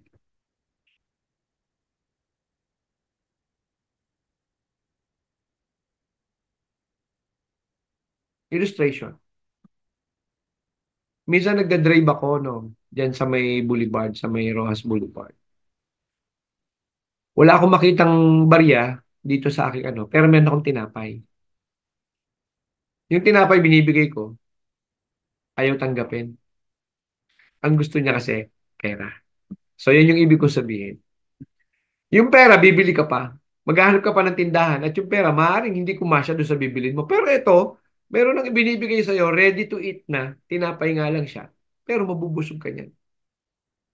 Okay, illustration lang yan ha. Hindi yan equivalent to Holy Spirit. Hindi yan equivalent to salvation. Illustration pa lang yan. Gusto ko lang i-illustrate sa inyo na ang tao, pag namimili, may kamangmangan. Sorry for the word. Kasi ang gusto niya, yung gusto niya. Ang gusto niyang matanggap, isipin mo ha, nanlilimos na lang, gusto niya pa, siya mamimili kung anong bibigay mo sa kanya. Yun yung ibig ko sabihin. Pag po tayo ay nandun sa nakalugmok tayong sitwasyon, mga kapatid, tinuturuan tayo ng Diyos na matuto tayong magpakababa. Matuto po tayong tanggapin yung ating sitwasyon na yun ang kakayanan lang natin sa panahon na ito. Alam niyo po kung bakit? Gagamitin mo yan pag ikaw ay nakatayo na. Kasi kailangan mo nabuo ang humble niya sa'yo bago ka makatayo. Dahil pag ikaw ay nakakalakad, pag ikaw ay nakakatakbo na, pag nagagawa mo na ang gusto mo, at hindi na-develop sa'yo yung humbleness, hindi mo na natanggap yung learning nung ikaw ay nakaratay pa sa higaan, nung ikaw ay hindi pa ka makatayo, nung wala ka pang magawa sa buhay mo, lubog ka sa utang. Pag hindi mo natutunan yung pagpapakumbaba. Kasi yun po yun eh. Kasama po sa proseso ng Panginoon, bakit ka nagkakasakit? Bakit ka po inilalagay sa isang sitwasyon na ikaw ay walang magawa? Hindi dahil gusto ka lang pahirapan ng Panginoon, mga kapatid, no. Gusto tayong i-train ng Panginoon. Gusto tayong ihasain ng Panginoon. Kaya nga po sabi doon sa Romans 5:3 to verses 3 to 5, Romans 3 verses 3 to 5, no? Dali lang po ah. Basahin natin mga kapatid, samahan niyo po. Romans 3 verses 3 to 5. Tama po ba? Romans 5 pala, sorry. Romans 5. Romans 5 verses 3 to 5. Hallelujah.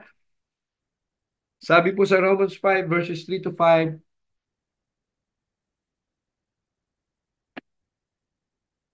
uh, Romans 3. And now, only so, but we glory in tribulation also. Kaya tayo binibigyan ng tribulation mga kapatid, para maging matibay tayo. Yung tipong kahit meron kang inaalala, meron kang dinadamdam, meron kang pasakit sa puso, sinasanay ka ng Panginoon na kahit may daladala ka, gusto niyang matuto ka na nakatingin ka pa rin sa Kanya. Gusto ka niyang matuto na kahit may dala kang kabigatan, kaya mo pa rin sumunod sa Kanya. Bakit? Kung aantayin mong mawala lahat ng problema mo, mga kapatid, tandaan niyo po ito. Kung aantayin niyo na mawala ang problema mo, kung aantayin mo na yumaman ka muna bago ka magsilbi sa Panginoon, I'm telling you, hindi ka na makakapagsilbi sa Panginoon. Dahil hindi yan ang paraan ng Diyos. Ang paraan ng Diyos, matuto ka munang makinig at sumunod. Hindi ikaw ang magdidikta sa Diyos kung ano ang kailangan mong gawin. Gusto mong baguhin ang iyong future at maprotektahan ang iyong henerasyon? Protect means because of your obedience, not because of material protection. Hindi. Ang sinasabi kong protection dito, in other words, ito yung generational blessing. At ayoko pong isipin nyo na, ay pastor, susunod ako ngayon kasi gusto ko pong may generation. Hindi naman din ganun kababaw yun, mga kapatid. Na kaya ka lang susunod dahil gusto mo may generational blessing. Alam ng Panginoon yun. Kung anong nasa puso mo, alam ng Lord. At kung meron kang dadayain, meron kang itatago, wala kang ibang dinadaya kundi ang sarili mo. Hallelujah. Amen? Now, ang una natin, ay sorry, yan. So sa readiness, number one natin, readiness of the Spirit, no? Two tayo. Number two.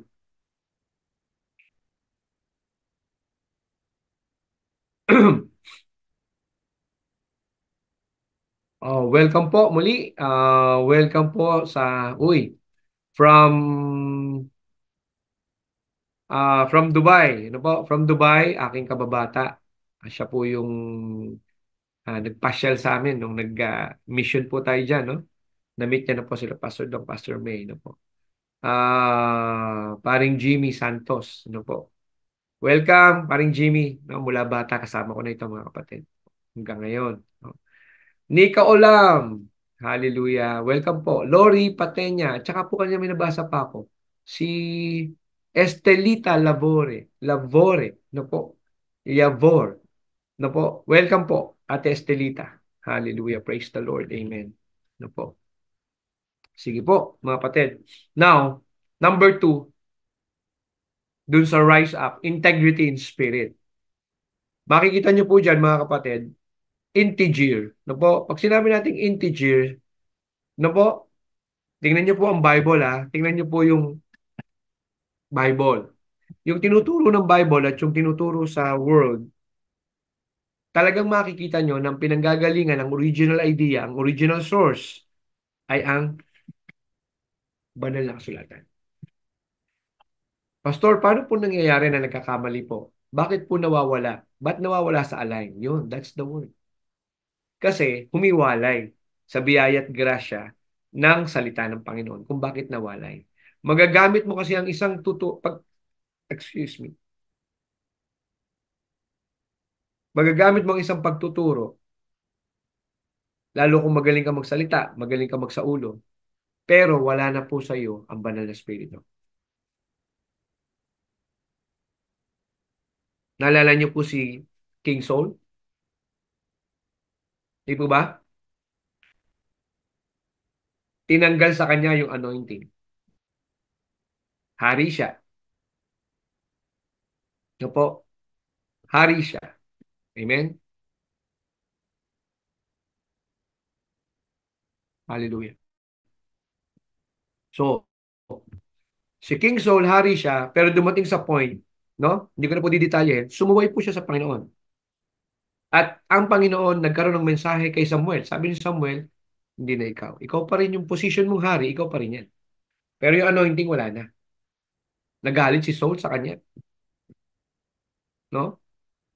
Ganyan po ang mararanasan ng isang servant ng Lord. Dadating po talaga sa buhay natin, mga kapatid. Kayo pong mga kasama natin pong pastor, alam niyo pong, alam ko pong, alam niyo yung sinasabi ko po na there are times na alam mo kahit masasaktan yung sasabihan mo, you have to say it. Kasi kung hindi, ikaw mananagot sa Panginoon. Isang araw harap tayo sa Panginoon, alam ng Panginoon yon. Magsusulit tayo sa Kanya. Pastor, naging compromiser ka.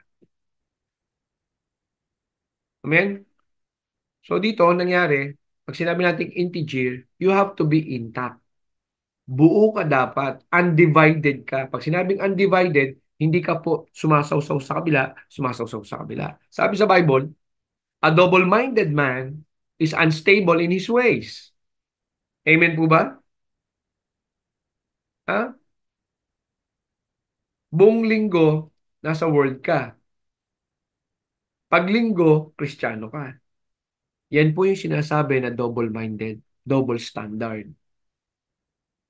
I'm telling you, kung nakakaligtas ka, no?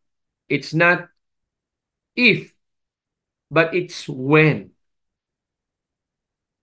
Sigurado na meron mangyayaring consequence. Hindi mo na tatanungin kung meron ba o wala. No. Ang katanungan na pagka ikaw ay double-minded o double life o double standard, ha? Pagdating sa consequences, hindi na tanong kung meron bang consequences. Hindi na tanong yun. Dahil surely meron. Ang tanong na lang, when? Hallelujah. Now, being an integer or a whole, no, sa mathematics, whole number ang tawag, di ba? Pag sinabing integer, whole number yon, no? Example, no, i.e., in Greek it is honest is equal to non-compromiser. Kahit masasaktan, kahit may alam niyo po, yan ang problema sa atin. No? May kultura tayo Filipino. Ready? Kasi pag sinabi kong isinumbong ko, tingnan mo ha, nababaloktot eh. Yung tama dapat na itama, ang nangyayari, nababaloktot because of wrong relationship. Baka sabihin ako na wala akong pakisama eh. Mas pinapahalagahan yung pakikisama sa tao kaysa sa pagtupad sa salita ng Diyos. Kaya maraming taong napapahama. At maraming tao ang sumusunod sa ganyan. Mas gusto nilang ipakita yung pakikisama sa tao kahit mali, kahit hindi sumunod sa salita ng Diyos. O imaginein mo kung merong 100, out of 100, 90% ang compromiser, 10 lang ang hindi. Dadating ang time, itong 90 to, dahil sa pakikisama, mawawala na yan ng pakikisama. Puro sama-sama na lang yan. Sama-sama na ng loob. Dahil hindi tumindig ang tama, ano? Hindi mauubos yung pakikisama. Tandaan nyo po, pag kayo nasa mali, patuloy na pakikisama ang gagawin nyo hanggang sa maubos lahat yung pakikisama na yan. Sama na ng loob ang kapalit. And I believe na unawaan yung ibig ko sabihin. Dahil ang tao, walang kasiyahan yan. Kahit pakisamahan mo ng pakisamahan ng tao, wala pong kasiyahan ng tao. Eh dadating sa dulo, ikaw pa rin ang masama. O ito mo, double jeopardy ka ngayon pagdating sa dulo. Hindi mo nakasundo yung tao, sumuway ka pa sa Panginoon mo. So I want you to understand it, no? Maging firm po tayo. Yung integrity in the spirit kasi mga kapatid, hindi po yan pawarde-warde, hindi po yan pakembot-kembot lang. Sorry for the word ha. Pero ang ibig ko pong sabihin, hindi po yan basta ka lang sasayaw, no? Alam mo yung ano, yung sayaw na abante, abante, atras, atras, 'di ba? Para ka nagcha-cha-cha. Abante ka ng isa, atras ka ng dalawa. Paano ka makakaabante? Ang kapalit nun, hindi ka magiging promise keeper. Eh, ang Diyos natin, di ba? We are made according to the image and likeness of God. So dapat ang pamamamarisa natin yung likeness and yung image and likeness ng Panginoon. Ang Panginoon tapat. Ang Panginoon hindi nagbabago. Ha? Promise keeper ang Panginoon eh. God can't lie to us. Ngayon, bilang ikaw ay isang mananampalataya, sabi sa Biblia, ikaw ay ambassador of Christ. Amen po ba? Diba? You are ambassador of Christ. So bilang ambassador, ikaw ay representative. O halimbawa, ikaw, hindi mo na-train yung anak mo ng maayos. No? Eh alam mo na ang likot niyan. Pag nasa ibang bahay, kakabahan ka. Naku, ano kaya mababasag ng batang to? Ano kaya gagawin naman ng bata? Kasi nga, bakit? Hindi na buo yung integridad. Mas pinahalagahan mo nung yan ay umiiyak, yung patahanin siya, kaysa pasunurin siya sa tama. Ulitin ko mga magulang. Kaya ang bata, lumalaking wala sa hulog. O sabihin, hindi align sa salita o sa pamantayan ng Panginoon. Why? Ang pang-hostage sa atin ng mga anak natin, iyak. According sa statistics, wala pong namatay na bata sa iyak. Pero sa tigas ng ulo, maraming namamatay na bata.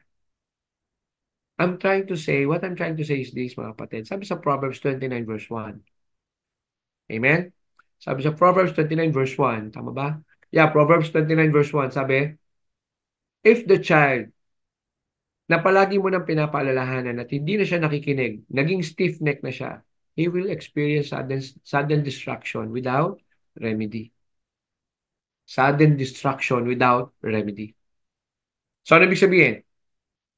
Magugulat ka na lang. At yan ang ayaw na ayaw ng Panginoong mangyari sa ating mga anak, na sila'y mapahamak. Amen? Kailangan talaga. Kaya ang sabi po sa Proverbs 22:6, train up a child. Hindi sinabing train up an young adult. Train up an adult. Train up a 40 years old son. Hindi eh. Ang sabi, train up a child. So, ibig sabihin, yung panahon na hindi pa nila nauunawaan, ikaw magpaunawa.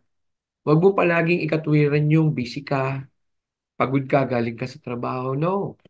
Mga kapatid, pag susunod ka sa Panginoon, bibigyan ka niya ng kalakasan. Huwag tayong maging compromiser. No? Siguro, tatanong kay Pastor, ikaw ba hindi napapagod? Napapagod din ako Kaya lang, ako po naranasan ko, even my brothers and my sisters, ako nagpalaki. At the age of 5 years old, ako nagtitimpla ng gatas. 6 years old, nagluluto na po ako ng sinaing. O may bonus pa yon. Pagtanghali at tuyo na yung mga nilaban ng mother ko, ako po ang taga-tupi ng maliliit na bagay. Kasi yung malalaki, hindi ko kahit tupiin. O yung maliliit, tupi. Bago po ako nag-aral, may alam na po ako sa gawaing bahay. So, ibig sabihin mga kapatid, ang unang training dapat ng bata, sa bahay. Huwag niyo pong asahan. Huwag niyo sabihin sa isip niyo na bata pa yan. Han, huwag mo muna yung Pagawin, bata pa yan, hayaan mo muna pumasok sa school. Late na po tayo doon. Sabi nga ni Pastora, pagka ganun ang gagawin nyo, wrong! Ha? Wrong! Talaga, dapat talaga ang bata sa bahay mo na matrain. Matrain sa pagsunod. Ang boses mo dapat ang pinakikinggan ng bata, hindi ang boses ng YouTube. Ha? 2 years old, 3 years old, nakikinig sa YouTube, nakikinig kung saan-saan sa YouTube. I tell you, mga kapatid, masakit sa ulo yan paglaki. Hindi ko sinasabing masama ang mga anak natin. Ang sinasabi ko, huwag nating gawing malalay ang pagdidisiplina at pagtitrain sa kanila. Kaya sabi, train na pa, Chard. Proverbs 22:6. Huwag po kayong papadala sa iyak ng bata. I tell you. Ah, sa iyak, wala pong namamatay. Sa tigas ng ulo, meron. Tandaan niyo po yung binabanggit natin. Paulit-ulit na itinuturo sa atin yan ng ating mga na pastor. Alam niyo mga kapatid, being representative of the Lord ay hindi biro. No? Tayo ay ambassador ni Kristo. Kailangan, alam mo ang pamantayan ng Diyos mo. Alam mo ang tamang pagkilos bilang representative ng Diyos mo. Alam mo dapat ang tamang sasabihin bilang representative ng Diyos mo. Ambassador kayo. No? Alam niyo po mga kapatid, meron akong biglang naalala. Nung ako'y sumali ng Mr. Primary, hindi, bata ng taon. No? Grade 4 yata ako nun. Tinanong ako, what do you want to be? Sabi ko, naalala ko noon, ang pangarap ko nung ako'y bata, kaya nga gusto ko mag-lawyer eh. Ang pangarap ko nung bata ay maging ambassador of the Philippines. Well, akala ko po, hindi ko natupad yon. Tinupad ng Panginoon sa akin. Mas mataas na ambassador pala yung ginawa niya sa akin. Amen? And I praise God to God. I praise God to that. I glory to the Lord. Kaya minsan mga kapatid, meron tayong gustong gawin sa buhay natin. Nakakala natin yun na yung ultimate nating mararating. Just in case, dumating yung point na hindi po ganun ang nangyayari, be sensitive to the voice of the Lord. Pray. Matuto kang manahimik. Kalmahin mo ang puso mo. Huwag mong pairalin ang emosyon mo. Don't make decisions when you're too sad or too happy. Yung extreme na emotion na yan, magpapalin lang dyan. Heart is very deceitful. Ha? Again, papaalala ko,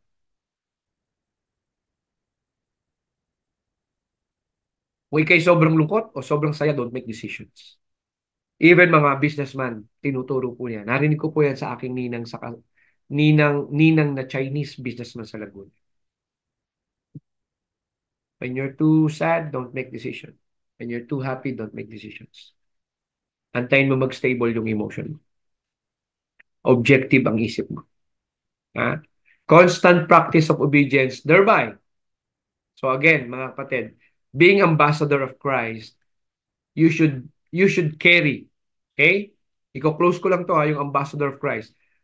To be an ambassador of Christ, you should carry the image and likeness of Christ. Kasi ikaw ay tagapag ano eh. Ikaw ay tagapag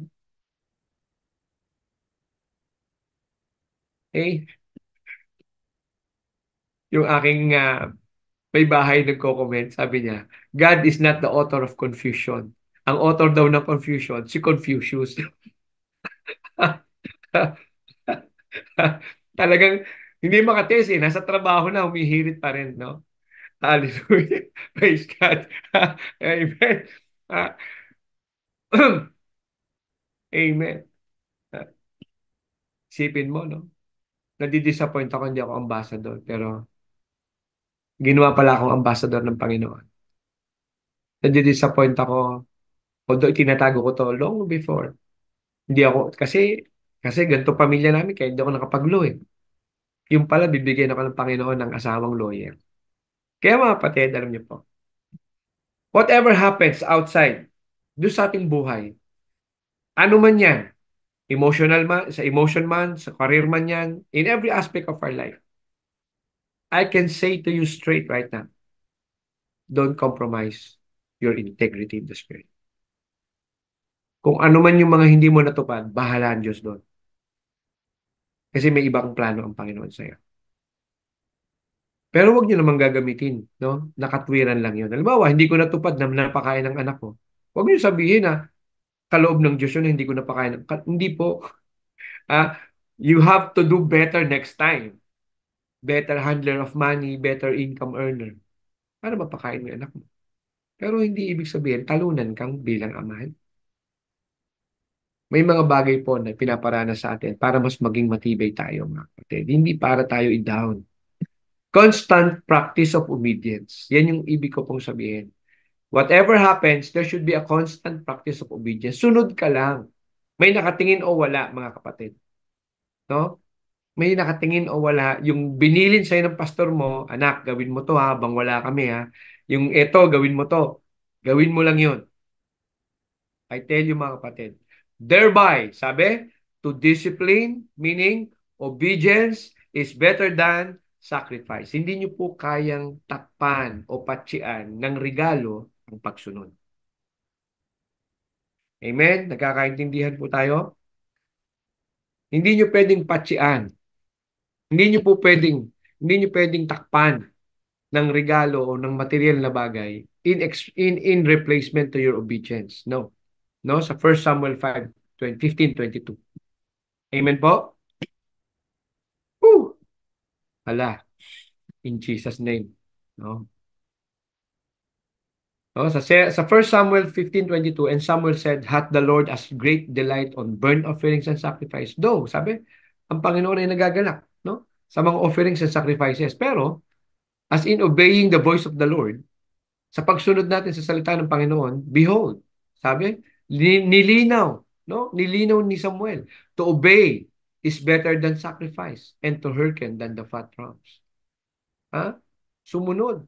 Amen? Number 3, singleness in heart. Ano ibig sabihin ng singleness in heart? In the natural, sabi dito, and Peter, fastening his eyes upon him with John, said, look on us. Ano ibig sabihin, mga kapatid? May gagawin ka, may action kang gagawin. Yung singleness ng heart, yung condition ng puso mo, malalaman mo yung condition ng puso mo kung ano ang ginagawa mo. Ulitin ko po, malalaman mo ang kondisyon ng iyong puso. Strong ba siya o hindi?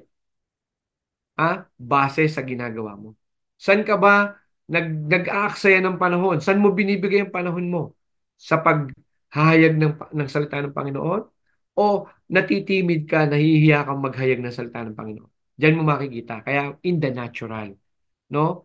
In the spirit, then Peter said, silver and gold. Kasi ang tao, sabi nga natin, siya na yung lugmok, siya na yung walang magagawa, siya yung nandun sa kahirapan, pero siya pa yung gustong magdikta kung paano mo siya tutulungan.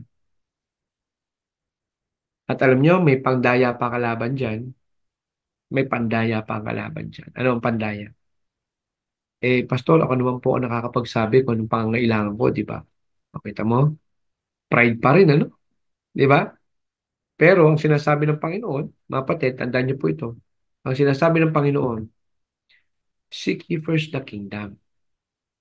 Hayaan mo munang palakasin yung espiritu mo talaga. No? Yung material na bagay, pag yan na ibili mo, nakain mo na, wala na. Pero itong spiritual na bagay, kaya ang sabi dito ni Peter, silver and gold have I none, but such as I have, I give it to thee. In the name of Jesus Christ of Nazareth, rise up.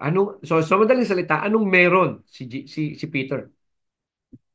I have faith in Jesus. Kaya kaya niyang patayuin ang lumpog. I have faith in Jesus Christ. Rise up and walk. Singleness in heart. No, sabi? And they continuing daily, no, sa Acts 2:46. Ito yung time, mga kapatid, na naguhulihan na ito yung time na nagulpi sila Peter at si John. Pero anong sabi sa Acts 2:46? And they continuing daily with one accord. Ano ibig sabihin? May isang puso, no, united in the spirit, in the temple, and breaking bread from house to house. No? From house to house. Did eat their meat with gladness. And, ano sabi? Singleness of heart. United in spirit. Singleness in heart is united in the spirit. Sa corporate po, ano po, even in the corporate, binabanggit po namin yan. Team, about team. O yung grupo, di ba? Team is composed of many head with a single heart. Yun daw pong grupo o yung team, ito daw po ay binubuo ng maraming ulo. Ibig sabihin, maraming nag-iisip, pero may iisang puso. Hallelujah. So makikita niyo mga kapatid, yung mga effective sa team building, effective sa leadership, it all comes from the Bible, no? Mga kapatid, it all comes from the Bible. Hallelujah. Praise God.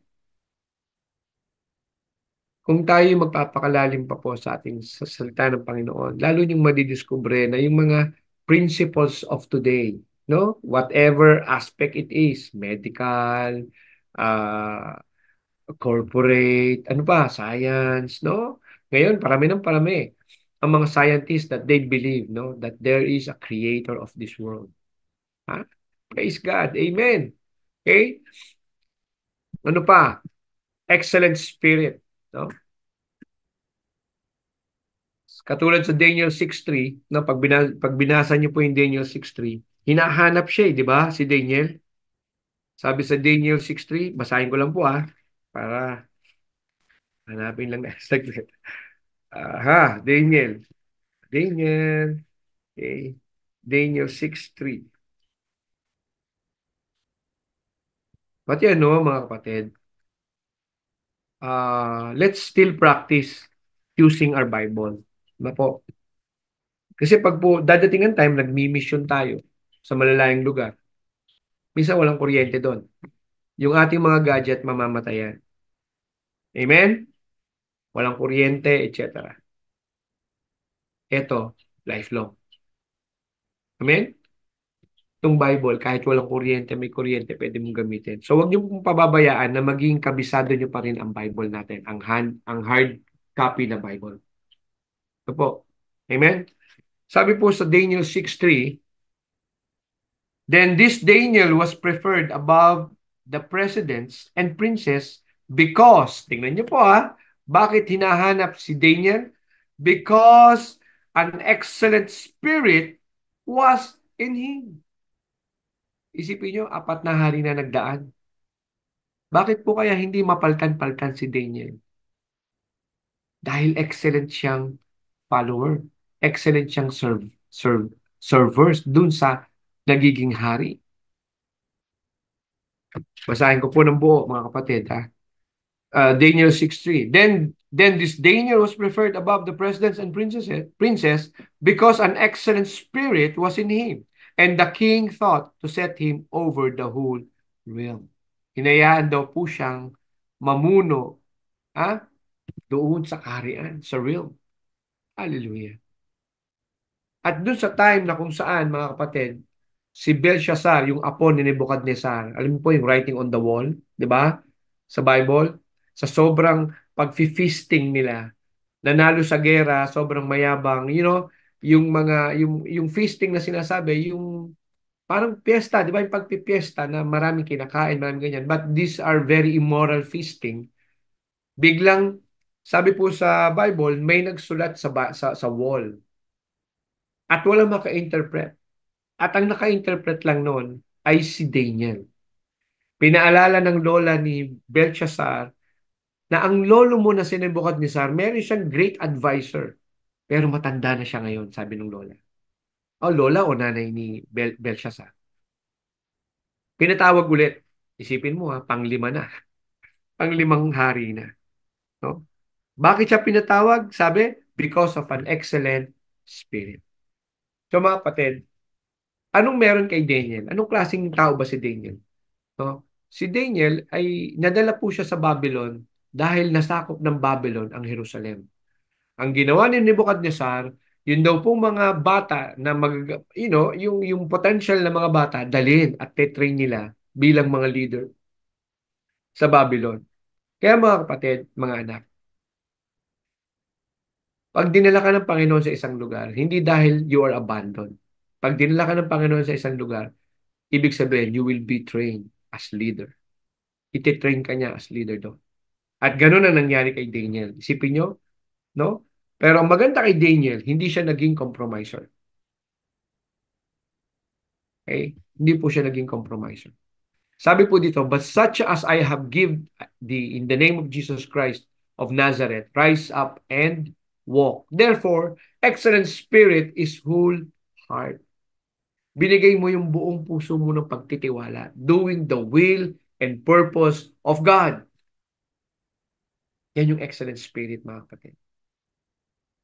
Kaya mapapansin mo, no? Mapapansin mo, may mga tao na kung kailang umidad, tsaka nagsasabi na parang empty ako. Naghahanap ako, no? Meron po akong kinakapatid no po. Tumawag siya kahapon after ng church. Sabi niya sa akin, nakita kita for nag-aan daw, nag-evangelize ako. Oo, yun ang buhay na natin ngayon. Sabi niya, naghahanap din ako eh. Nahanap ko yung sarili ko, yung buhay ko eh. Parang kahit anong gawin ko, empty. And it's real. No? Itong pinag-uusapan natin, it's a real talk. Real life talk, mga kapatid. Kung hindi mo bibigyan halaga yung excellent spirit, don't expect that somebody or a big opportunity will come. Kasi miski sa mundo ngayon, ang hinahanap nila yung may excellent spirit. No? Something that have excellence in his life. At least maging pondo mo na magaling ka sa ganito, magaling ka sa ganyan. Excellent ka doon. But don't ever forget na hasain ng sarili mo na mapuno, na mahasa yung excellent spirit mo. Praise God. Amen. No? Number 5, upright. No? Sa Leviticus 26:13 tsaka sa John 8:36, sabi, in the name of Jesus Christ, the authority of the name Jesus Christ, meaning true freedom from sin, hatred, fear of frustration. No? Hallelujah. Tingnan ko lang po dito sa Leviticus 26:13. Ano po? Leviticus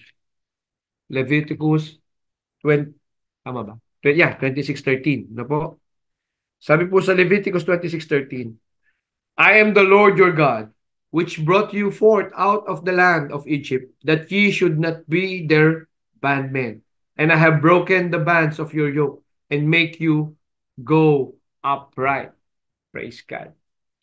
Alam niyo po, ang mga pulubi dati, halos nakukuba sa pagod. Na po,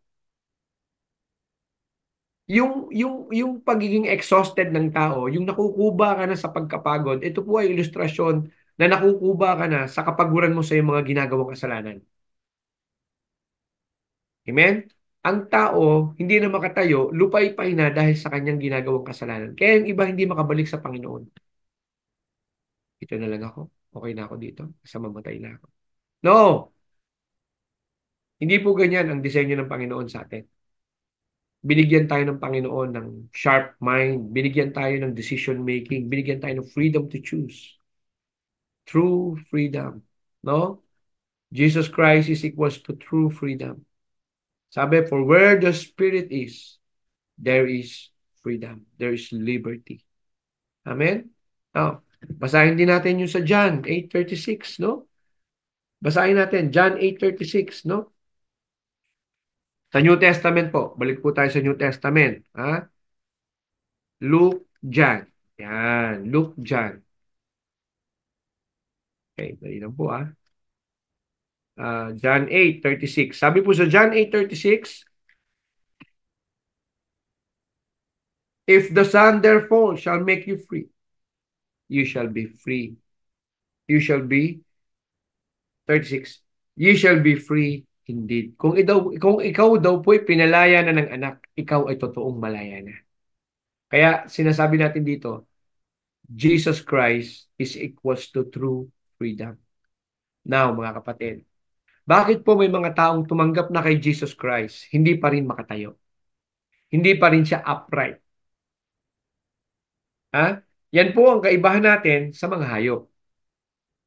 Kaya magtataka ka, isa-segue ko lang ng konti para madaanan natin yung issue nung being monkey and being a man.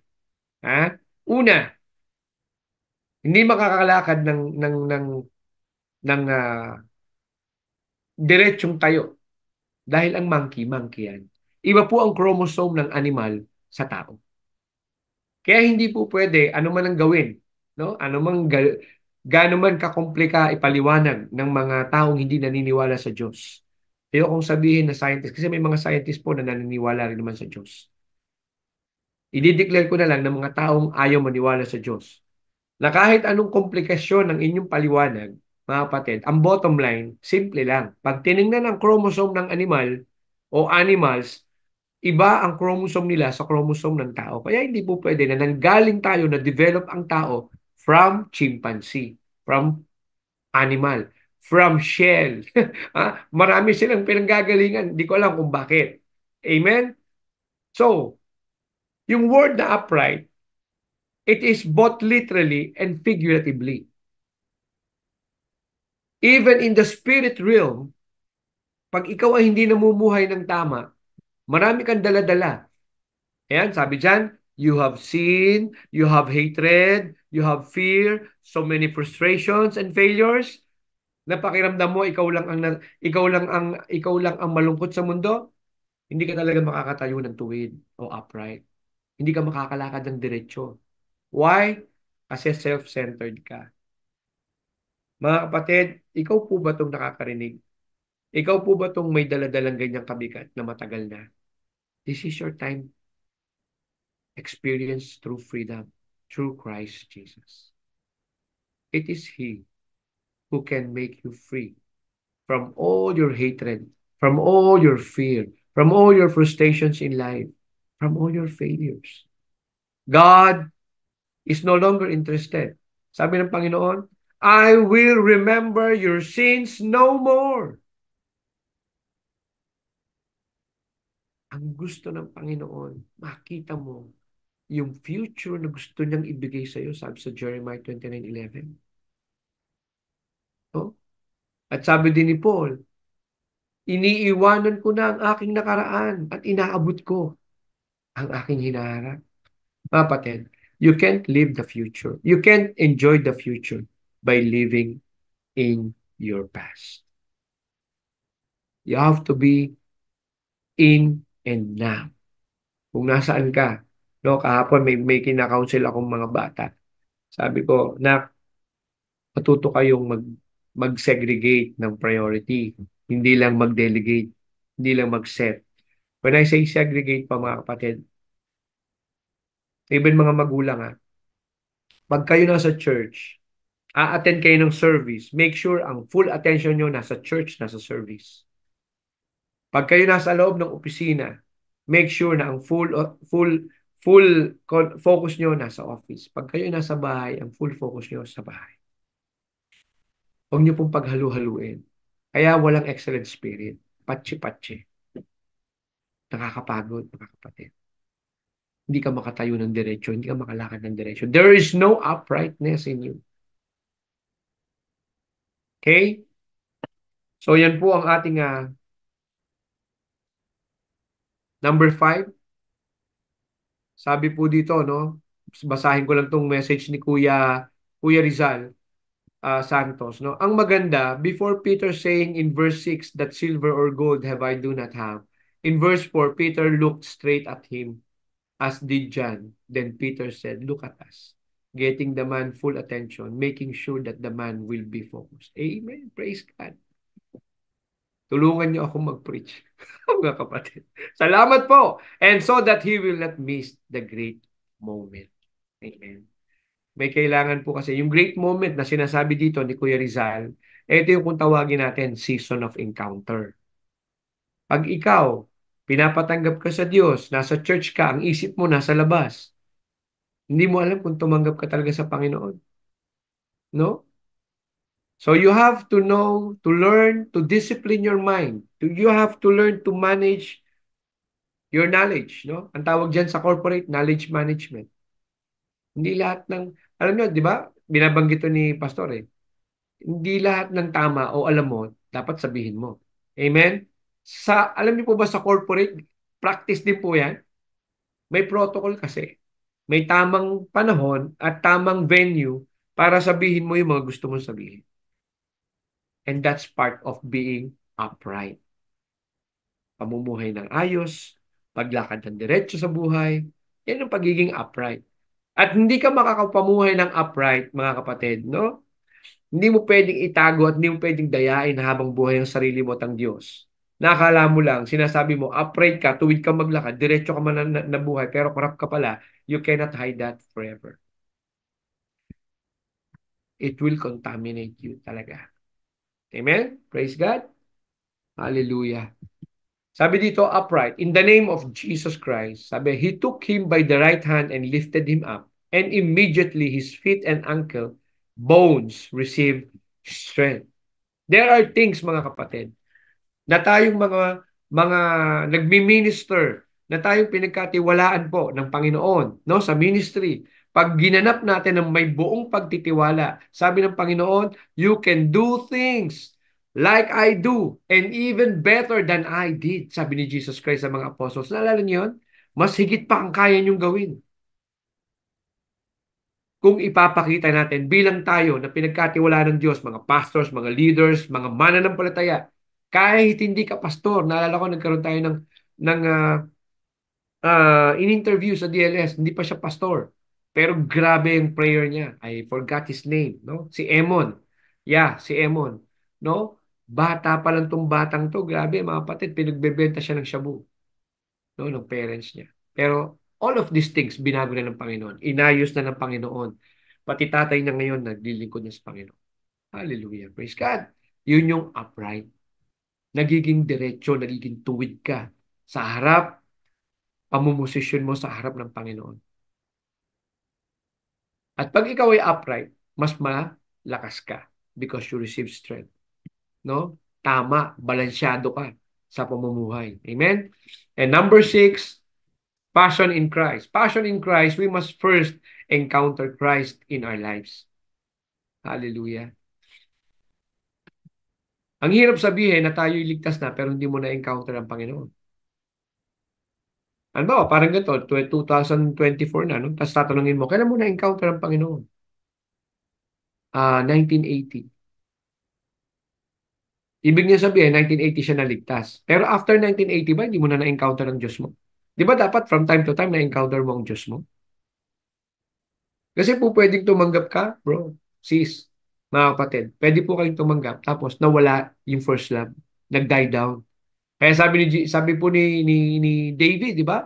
Panginoon, wag mong itago ang mukha mo sa akin. Panginoon, nahanap kita. Bring back the joy of my salvation, sabi ni David sa Psalms. Bring back the joy of my salvation. Mga kapatid, mga minamahal, mga kaibigan. Naghahanap kayo ng totoong kaligayahan, totoong kalayaan. Encounter Jesus today. Mamaya magpe-pray tayo.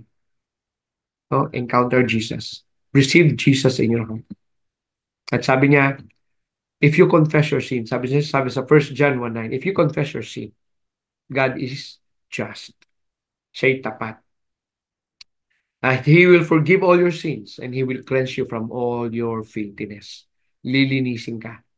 Na po, huwag ka na mag-alala na ikay makasalanan. Ang mahalaga, humingi ka ng tawad ng iyong buong puso, humingi ka ng tawad at tanggapin mo ng buong pagtitiwala ang ating Panginoong Hesus sa hapon na ito. Kasi yun po ang daan eh. Sa biyaya ng Panginoon, no? By grace, through faith. Sa biyaya ng Panginoon, bunga ng inyong pananampalataya. Sabi po dito, passion in Christ, we must first encounter Christ in our lives. Then He will lift us up. Amen? To be upright. Nakita niyo? Marami kasi sa atin naninindigan sa mali. Ha? Marami sa atin naninindigan sa mali. Amen?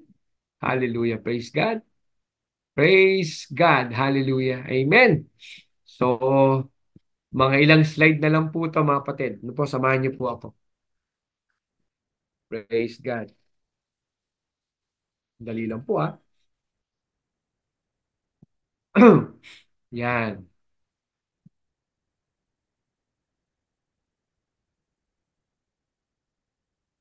Yan. Sabi po dito, rise up and walk. Act 3:1 verse 10, no? Sabi pagdating dito sa Acts 3:8, and he leaping up stood and walked and entered with them into the temple, walking and leaping and praising God. Mga kapatid, ito yung magandang bahagi na after mong makuha, after kang i-bless, after mong maranasan siya, after mong ma-encounter siya, huwag kang tumigil magsamba sa Kanya. Patuloy mo siyang sambahin. Patuloy mo siyang pasalamatan. At itong iyong mga naranasan, huwag mong hayaang lumamig sa iyong puso nang walang nakakarinig. Ulitin ko po huwag niyo pong hayaang mag-die down sa inyong puso nang walang napapamahagian. Yung inyong naranasang init, yung inyong naranasang pagkaligtas, yung inyong naranasang pakapatawaran sa inyong buhay, ihayag niyo kagad sa ibang tao. No po, sorry. Ihayag niyo po kagad sa ibang tao. I-relate niyo po sa kanila, i-share niyo po sa kanila. Yesterday, I received Christ. Kala ko wala na akong pag-asa. Hallelujah. Kala ko po wala na akong pag-asa. Amen? So ngayon mga kapatid, no? Dahil kay Kristo, ang lahat ay nagbago dahil kay Kristo. Ang puso ko po'y pinihik niya. Amen? And dun sa 9, nasaksihan ngayon mga kapatid. Pag ikaw ay patuloy na sumasamba ka sa ating Panginoon, sabi sa Acts 3:9, and all people saw him walking and praising God. Ibalik natin sa ating Panginoon. Lakaran natin sa ating buhay, ang buhay na binigay sa atin, at patuloy tayong magpuri sa ating Panginoon. Hallelujah. Lakaran at magpuri. Amen? Now, to summarize, rise up, mga kapatid. Ano man ang kalagayan mo, napakababa man ang iyong kalagayan sa oras na ito. Mas mama ng loob mo, maaaring very sensitive ka sa mga nararanasan mo. Meron kang pinagtiwalaan, nasaktan ka, tinalikuran ka, iniwan ka, mahal na mahal mo yung trabaho, tinanggal ka. God has a better plan for you. Be ready in the Spirit. Be ready in the Spirit. Rise up and walk. So ito yung ating mga diniscuss: readiness of the Spirit, integrity in spirit, singleness of heart, excellent spirit, uncompromising principle, passion with Christ. Hallelujah. Amen. Praise God. Conclusion, no? Conclusion. Ano yung conclusion? Rise up. Sabi dito, and all the people saw him walking and praising God. In all circumstances and challenges, rise up. When you don't feel like it, rise up. When all the world says you can't, rise up. When God's word seems to be compromised, rise up. Rise up and stand in the gap. Amen. Lord, Panginoon, maraming salamat sa hapong ito, Lord, sa ginawa mo sa aming mga buhay. Alam namin, Panginoon, ang iyong salita lamang ang maaaring magbago, pumihit sa aming mga puso. Lord, aming hinihiling. Ilagay mo sa puso namin ang pagtitiwala sa iyo. Ilagay mo sa puso namin yung faith na sinasabi mo, Panginoon, upang kami ay maligtas. Ikaw ba yung kaibigan? Ikaw ba yung kapatid? Gusto mong tanggapin sa iyong puso ang ating Panginoong Jesucristo? Sabayan niyo po ang panalangin na ito. Gusto niyo po makaranas ng totoong kalayaan sa buhay? Sabayan niyo po ang panalangin ito. Itong panalangin ito, mga kapatid, ay panalangin ng pagtanggap sa ating Panginoong Jesucristo. Amen? Sige po tayo manalangin. Father God, sundan niyo po ito. Panginoong Jesus, sa oras na ito, Akin pong naunawaan na ang aking kakayanan ay kulang, na ako'y makasalanan at hindi ko kayang baguhin ang aking sarili.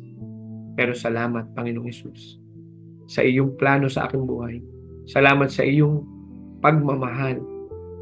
Salamat sa iyong pagpapatawad. Sa oras na ito, ako po'y humihingi ng kapatawaran sa lahat ng aking mga naging kasalanan. Mula nung ako'y naging bata, nagkaisip, magpahanggang ngayon, hayag man o lihim, Panginoon, inihingi ko po ito ng kapatawaran sa iyo sa oras na ito. Linisin mo po ang aking puso.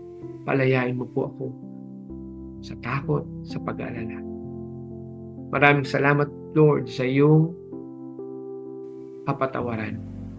At aking dinideklara na sa oras na ito, ikaw, Jesus, na kayang magpagaling. Ikaw, Jesus, na aking Diyos, ay dinideklara ko na ikaw na po ang aking hari, ikaw na po ang aking tagapagligtas, at ikaw na po ang Diyos ng aking buhay, ngayon at magpakailanman. Panginoon, salamat sa iyong regalong buhay sa akin. Mga kapatid, tandaan niyo po ang araw na ito. Sabi ng salita ng Diyos, isang kaluluwa man ang bumalik sa Kanya, kumilala sa ating Panginoong Hesus, libu-libong anghel na nagsasaya sa kalangitan. Sa iyong pagtanggap sa ating Panginoong Hesus, kapatid, lalo mo pong pinangiti ang Panginoon, pinasaya ang mga anghel sa kalangitan. Ito po ang araw ng inyong spiritual na kapanganakan. Tandaan niyo po ang araw na ito. Papanalangin ko po kayo. Father God, in the mighty name of Jesus Christ of Nazareth, sa mga nakakarinig na nakakaranas ng depression, nakakaranas ng kalungkutan, nakakaranas ng financial losses, nakakaranas po ng physical disability, nakakaranas po, Panginoon, ng kalituhan sa kanilang buhay, nakakaranas, Panginoon, ng broken heart, broken family, nakakaranas ng uncertainty sa kanilang buhay, Panginoon, in the mighty name of Jesus Christ. Please, Panginoon, and I declare, release the peace, the freedom. Bigay mo po sa kanila, Panginoon, ang kapanatagan at katatagan ng puso sa hapong ito. Mga kapatid, God is releasing to you right now His blessings. Receive it. Receive it. Tanggapin niyo po sa inyong mga puso ang kagaanan ng kanyang kapangyarihan, ng kanyang pagmamahal. Oh, hallelujah, Jesus. Thank you for your love.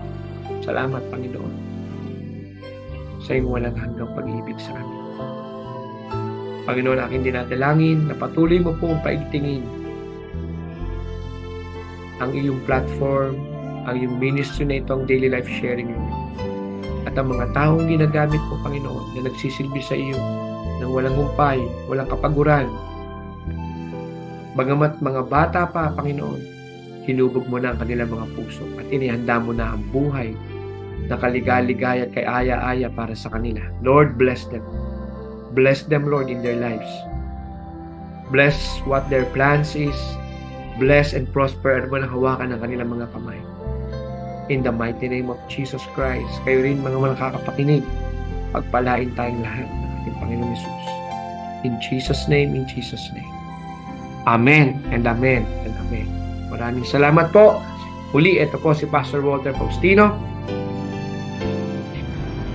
Nag-iiwan po sa inyo ng kapanatagan, kapayapaan at pagmamahal na nanggagaling sa ating Panginoong Hesus. Palain po tayo.